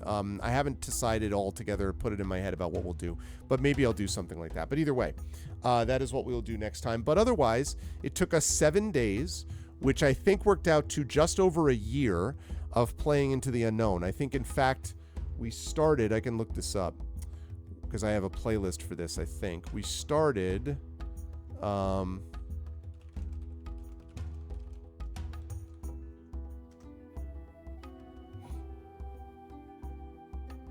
right, let me take a look at the playlist. Yeah, I think it might be fun. I mean, I also want it to be effective. I want it where we really, build the Patreon and subs. I've never done a subathon, so I think the time has come to give it a shot.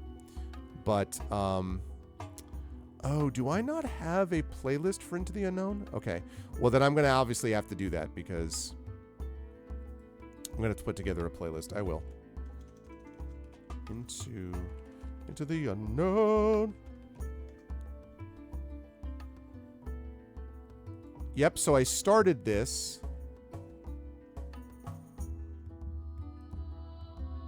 April 10th, 2022. So yeah, I started April 2022. So it was basically a year and 3 months it took us to finish it. A year and 3 months. So good stuff. Nice. If you keep it fun, the subs will come. Yeah. No, that's fair. I agree with you. And I'm going to try to make it like a sub and a pay. And with some, like I'll do giveaways as well. We hit a certain number. I'll do giveaways, that kind of thing. So it'll be good. I think it's the first time that I've ever done one, as I said. And so I'm looking forward to trying it. I think the channel could use something like that. I don't have any other like crowdfunding stuff happening this year. We do have a Speculate fundraiser, which is coming in November. And that I'll talk more about when we get closer to that. And that's going to be cool. We want to build that floor/ceiling. It'll correspond with, that'll be after we found out how we did with New Jersey Web Fest. So we've got all that stuff happening as well. So very excited that we are going to be a part of New Jersey Web Fest, by the way. That's going to be a good time. So we are going to do that. But otherwise, I don't have anything else like that coming up. What I do have is Renegade coming out and stuff like that. But that's a matter of selling books. And that I will talk to all of you folks about in just a little bit about how you can support by getting copies of those books if you're able to. But as far as this is concerned, I think that makes sense. So I think that's what we'll do. So we will do D&D with viewers Into the Unknown. And time-wise, I think this works out because we have been streaming for about 3.5 hours. And I think I'm going to close it down there. I thought about doing something else, but I don't think I will here because it is 12:30. And I don't want to get to bed at like some ungodly hour because we have more D&D coming tomorrow at you with some Eberron. We're going to have some Eberron Oracle of War coming on tomorrow, which is going to be a good time. So let me see. Let me get rid of that. Let me get rid of Stormview Manor because obviously we got rid of that anyway. Let's get rid of that. Let's get rid of... What is this? Oh, that guy. Yeah, let's definitely get rid of that. Oh, really? Oh, nice. AOC I saw played Among Us before. I actually kind of vaguely enjoyed watching Among Us, and I don't like Mafia-style games. I like Werewolf when I'm the narrator, but that's a little bit different, and that's partially nostalgia-driven, I think.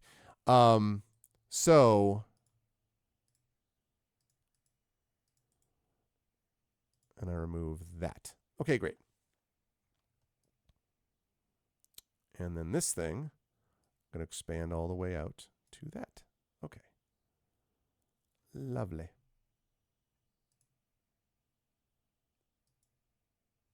Great, cool. So, yes. So that is the end of Into the Unknown. Success. Update Twitch page. And I'm just going to make a note to myself. Add playlist. Going to make a note to myself to do that.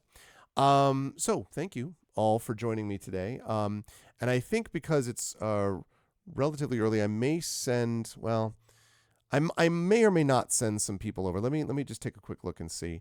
There is a person that I was thinking about raiding, but it's also because we had so few people to start out tonight. I'm not sure if that's what I want to do. Maybe I will. Hold on a second here.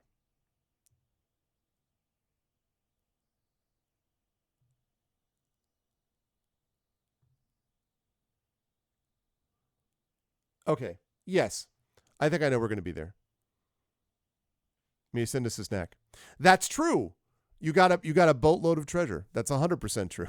Hey, Shadowed. What's up? We won Into the Unknown, Shadowed. We did succeed. Thanks to a very powerful bow, useful uses of Bless, one casting of Tasha's Hideous Laughter, and a very, very timely potion of extra healing that we found that we found in the mansion. So we have completed it. It is complete. So good stuff. Okay, so we're going to do that. I'm going to be back tomorrow with Eberron Oracle of War Infinity and Beyond. That's cool. I hope you had a good time with your parents. Yeah, we had very few people today, and I think that was just there was a notification thing first of all that I think just started at low, and then we just had it was one of those things where a bunch of things kind of all coalesced. I had some people who jumped in afterwards and were kind of like, hey, like what's up, and we all showed up. But thank you to in particular Lauren and Drew and Dragonspear who did show up and were able to stop by and say hi. And then I saw, of course, Coven and Lenara showed up, and we saw some other folks jump in. So thank you all for doing that. Normally we have more folks here, and we will have more folks tomorrow. See, now everyone's showing up. What's up, Rising Ties? What's going on, man? Good to see you. We have won Into the Unknown. Yes, we did actually win Into the Unknown. But we will be back with more people. We'll be back with more people tomorrow for Eberron Oracle of War featuring the Rising Tides. And did you know, by the way, speaking of this person, that this person here, the Rising Tides, did you know that this person is not only a wonderful poet, and you should get Can You Sign My Tentacle, because it's a wonderful collection. Did you also know... Well, thank you, Lauren. You're part of what makes it great is people like you, so thank you. Did you also know that this is also an exceptional game designer and a wonderful GM and role player? Did you know that you will, I'm going to keep doing this up there, will you know that you're going to see this person tomorrow as part of our flagship Eberron Infinity and Beyond campaign as we are in Season 3 of the 20-level long Eberron campaign, Lord Bucket. Did you also know that this person is doing the tabletop role-playing game for Greyshade, my tabletop game that is coming out, that he is doing the design, and that's going to be out later? And did you also know that he's going to be at the Gen Con Writers Symposium speaking about stuff and talking to you all about speculative fiction poetry, about game design, and many other things? Did you know all that? Because if you didn't, you should know all that about that person right there. Also a good friend, really good person. So good guy, and you should support him on all the things. But yes. So that is what Rising Tides is about. But we're going to have some awesome stuff coming up down the line. Remember, on Tuesday, we're going to be playing, I believe it is Night Shift, which is the game that won the Patreon Field Chat Chosen Game of the Month. Then we're going to have D&D with GOG, the Ghost of Saltmarsh, coming up on Tuesday. Fleos will be able to join us for that. And then we are going to have on Saturday, a week from tomorrow, a special event. I want to talk about that. So tomorrow, as I say, we've got D&D with Infinity and Beyond, Eberron, Oracle of War. A week from tomorrow, or I should say on Tuesday, this coming Tuesday, we have the release of this book, Renegade. Renegade is the sequel to my book Greyshade, aforementioned Greyshade. That is my award-winning IBPA Benjamin Franklin Silver Medal award-winning novel, Greyshade from Athos Arts. This is the sequel, Renegade, and Renegade is going to be coming out officially on Tuesday the 25th. 1 week from tomorrow, Saturday, actually it is tomorrow for me now, so I guess 1 week from today, Saturday, at 7 p.m. Eastern, we will have a live event at Black Rock Books. I'm going to be streaming it from Black Rock Books, and I'll also be there, of course, in person, so people in person can come there.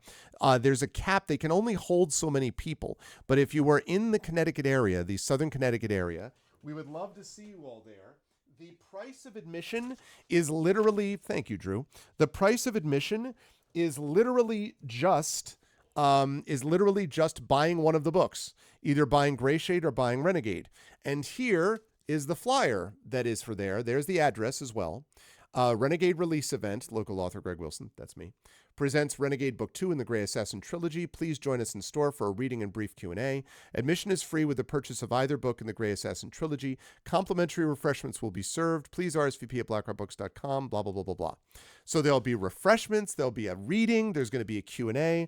I'm going to be reading from this book. I am excited. I am very excited. And my News 12 guy, the News 12 person that covered the D&D event at the Klein, is also going to be covering this. He's actually going to be interviewing me tomorrow at the store, and then that's going to be running on News 12. And they've already sold a couple of Greyshades. They've been sitting. They have some Greyshade copies at the bookstore. They've already sold a couple, and they've started to get some RSVPs for this event. So I am excited. It is not a large store. They probably could accommodate 40 people at most. I'm guessing it'd be more like 3035. It's not a very large place, but it's a really nice place. Brand new, just opened last month. It hasn't even been open a month yet. Very nice people. It's a local store to me, and I'm very excited to do it. I think it's going to be really cool. It's been a while since I've done a reading at a bookstore, and I'm excited to do it with this book. So that event is all happening, and the reason I'm telling you all of this is that it all starts on Tuesday. If you already have this book, and you've already taken a look at it, or you've pre-ordered it, or you've ordered Greyshade, and you've read Greyshade like Drew did, can I please humbly ask that you review that book on Amazon and or Goodreads, because especially Amazon, those things really help the algorithm, and we're trying to push the algorithm for Greyshade so that when Renegade comes out, that gets picked up as a part of that algorithm. I have some very good blurbs that have come out for this that we're going to be revealing on Tuesday. I have blurbs coming to you from authors like Julie Cherneda, who is a Canadian Hall of Fame, Science Fiction Fantasy Hall of Fame winning author, who's been published many, many times, professional author, really good science fiction writer. Give me a great blurb for this. There's a blurb that I'm getting from Brad Bollier. Many of you know who that is. There is a blurb that's going to be coming my way from C.S.E. Cooney. You know who that is. I've got blurbs coming from one Brandon O'Brien, who's fairly prominent and significant. So I've got good blurbs from this. I'm very proud of this book. I worked hard on it, and I'm working hard on the final book in this trilogy called Heretic. But I'm excited that this is coming out, and I'm excited to be able to sell books to you. So if you come to that event, you can get Greyshade, you can get Renegade. I'll have Icarus books there. I'll have some other things there that I can sell to you folks. But this in particular, the one we're really focusing on is this one, which is going to be the one that's coming out on Tuesday. So I hope you folks will be able to be a part of that. A novelization of Renegade, the USA Network series in the 90s, Lorenzo Lamas. I actually remember that series too. I saw like one episode of it and I remember nothing about it. I can tell you that this is not that. I can promise you that this is not that. But if you like assassin stories, if you like stories of faith, questions of faith, and in the broadest possible terms, if you like stories with panthers, because there's got one, the pitch line for Greyshade is, what if Jason Bourne were trained in 15th century Venice in the ways of sonic magic? I need to think of what the pitch line for this is, but I think the back copy, which was done by E.D.E. Bell, the editor, says it very well. For 6 weeks, the assassin Greyshade is walked alone away from the streets of Corel on the banks of the Silver Coast and through the mountain pass to the basin lands of Sillarain. Somewhere in these unfamiliar lands, he must find what he seeks. Answers. Previously the Order of Argoth's most skilled assassin, Greyshade remains their target. His goal, learn the true threat to the people of Corel and protect those who remain there. Used to the patterns of human nature, but not the secrets behind the yellow eyes of a panther, the whispers and lies of dreams, nor the sunless gloom of the infamous Bloodmarsh, Greyshade will need everything he has, outside and inside, to stay alive. Renegade is a novel of defiant resolve and deep bonds, a story about whether we can find our way through trauma to hope. It's a very good back cover copy, some of it through me, but a lot of it done by E.D.E. Bell, who of course was the main editor for this, who did a wonderful job on editing this, and that's a great back cover copy too. So if that sounds cool to you, then this is a book that you should pick up. If any of you love Assassin's Creed, I would definitely put this in that same category as well. So very proud of this book. It is the sequel, and that is coming out Tuesday. So again, it's on my mind because it's going to be a big focal point of the next week for me. Basically, in the next week, I am finishing work or continuing work on the D&D event that I'm running at the Gen Con Writers Symposium, and I'm getting ready for the Renegade reading on Saturday. That's basically what I'm doing while I'm continuing to write for Heretic. So that's the deal. One of your email addresses, Renegade. You always think of the show. Yeah. USA Network, man. Back in the day, USA Network had a bunch of good stuff back in the day. Okay. Now that I've done all that and I've told you about that stuff, that is coming up soon. So please do support that if you can with exclamation point Greyshade, which I'll come back to in a minute. If you like what you saw and heard today, please follow the channel. Please check out our YouTube with exclamation point ArvTube. Our Discord is exclamation point ArvCord. Twitter is exclamation point ArvTweets. My Blue Sky now is exclamation point ArvSky.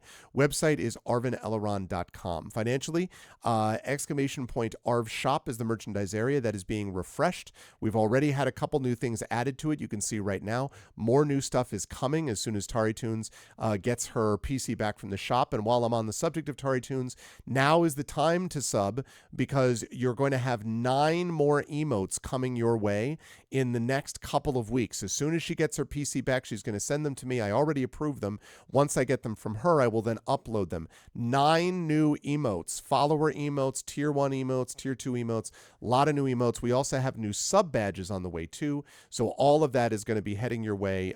You should definitely check that out sooner rather than later.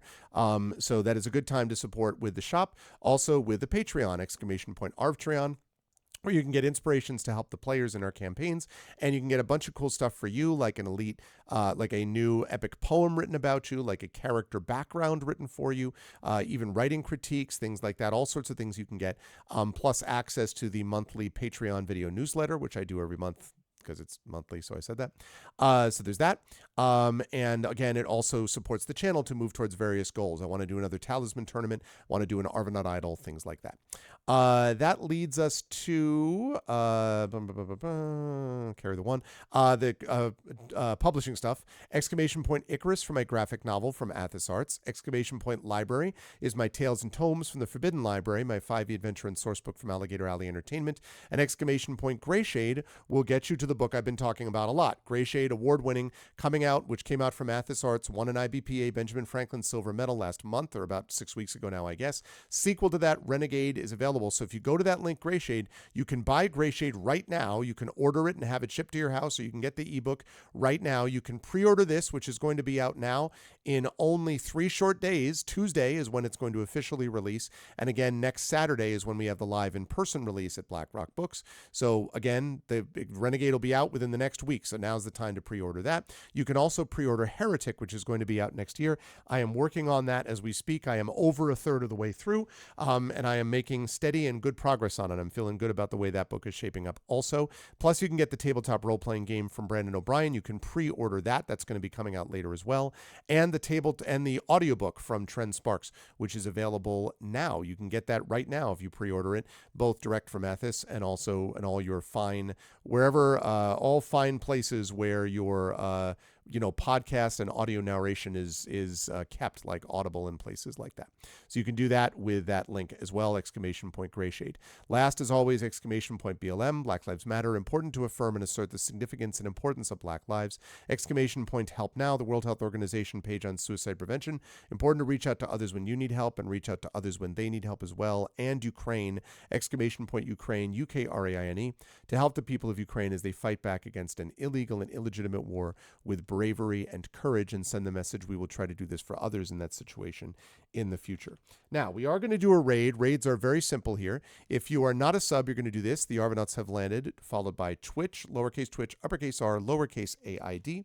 If you are a sub, you're going to do this. Sub raid, the Arvanauts have landed. That's Arvany Roar. Then you can do Arvany Hype, Arvany Witch, Arvany Woe, Arvany Smug, Arvany Love, Arvany Blown, all the Arvanys, soon to be increased in size by 9, as I mentioned, a bunch more emotes coming. But you can throw all those down when you are brought over automagically to the person that I am going to raid. So I am excited for that. Let me just make sure this person's still going. Hold on.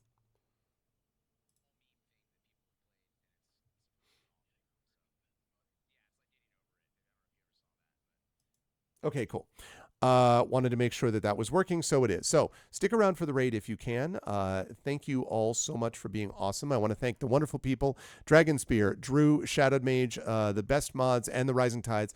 Best mods in the business. Thank you. It was also good to see Coven of Lenara here earlier today. Thank you to my wonderful subscribers and Patreon supporters, Dragon, Drew, Shadowed. Thank you so much as well to my viewers. Thank you to 47VRez, to 7B, to Craigery, to Live Suing. Thank you. Good to see all of you. Good to see Lauren Warden. Again, thank you for being here today, Lauren. Thank you to Nine is Healthy, to Spofo, to Wenchkin, to Yadasak, and of course, earlier on, and to Drew and Dragon for having been here for a bunch of it when we had much fewer people at the very beginning. So thank you, everybody, so much for that. Please spread the word about the show. Please let everybody know about it. Please sub and do all that good stuff. And I will see you folks back here Saturday for more of D&D with Infinity and Beyond, Eberron, Oracle of War. By the way, quick shout out to Craigery, who has was able to rebuild the back end of my websites. And oh my God, so much better. So thank you, Craigery, again, for doing that. And you folks should all use Craigery for website. I don't want to throw a bunch of business that he doesn't want, but he can say no for himself. If you ever need any kind of like web development type of stuff, either for you or a company, go hit up Craigery, because Craigery's a really good guy and really amazing at that. So thank you. That's going to do it for me. I'll see you folks Saturday night for Infinity and Beyond Eberron Oracle of War. Please do come. We're going to be there starting at 7:30, so please show up for that. And otherwise, stick around for the raid. And much love to all of you folks. Into the Unknown complete. I will see you folks back here Saturday, 7:30 p.m. Eastern. Until then, everyone, please be good to each other. Have a good night.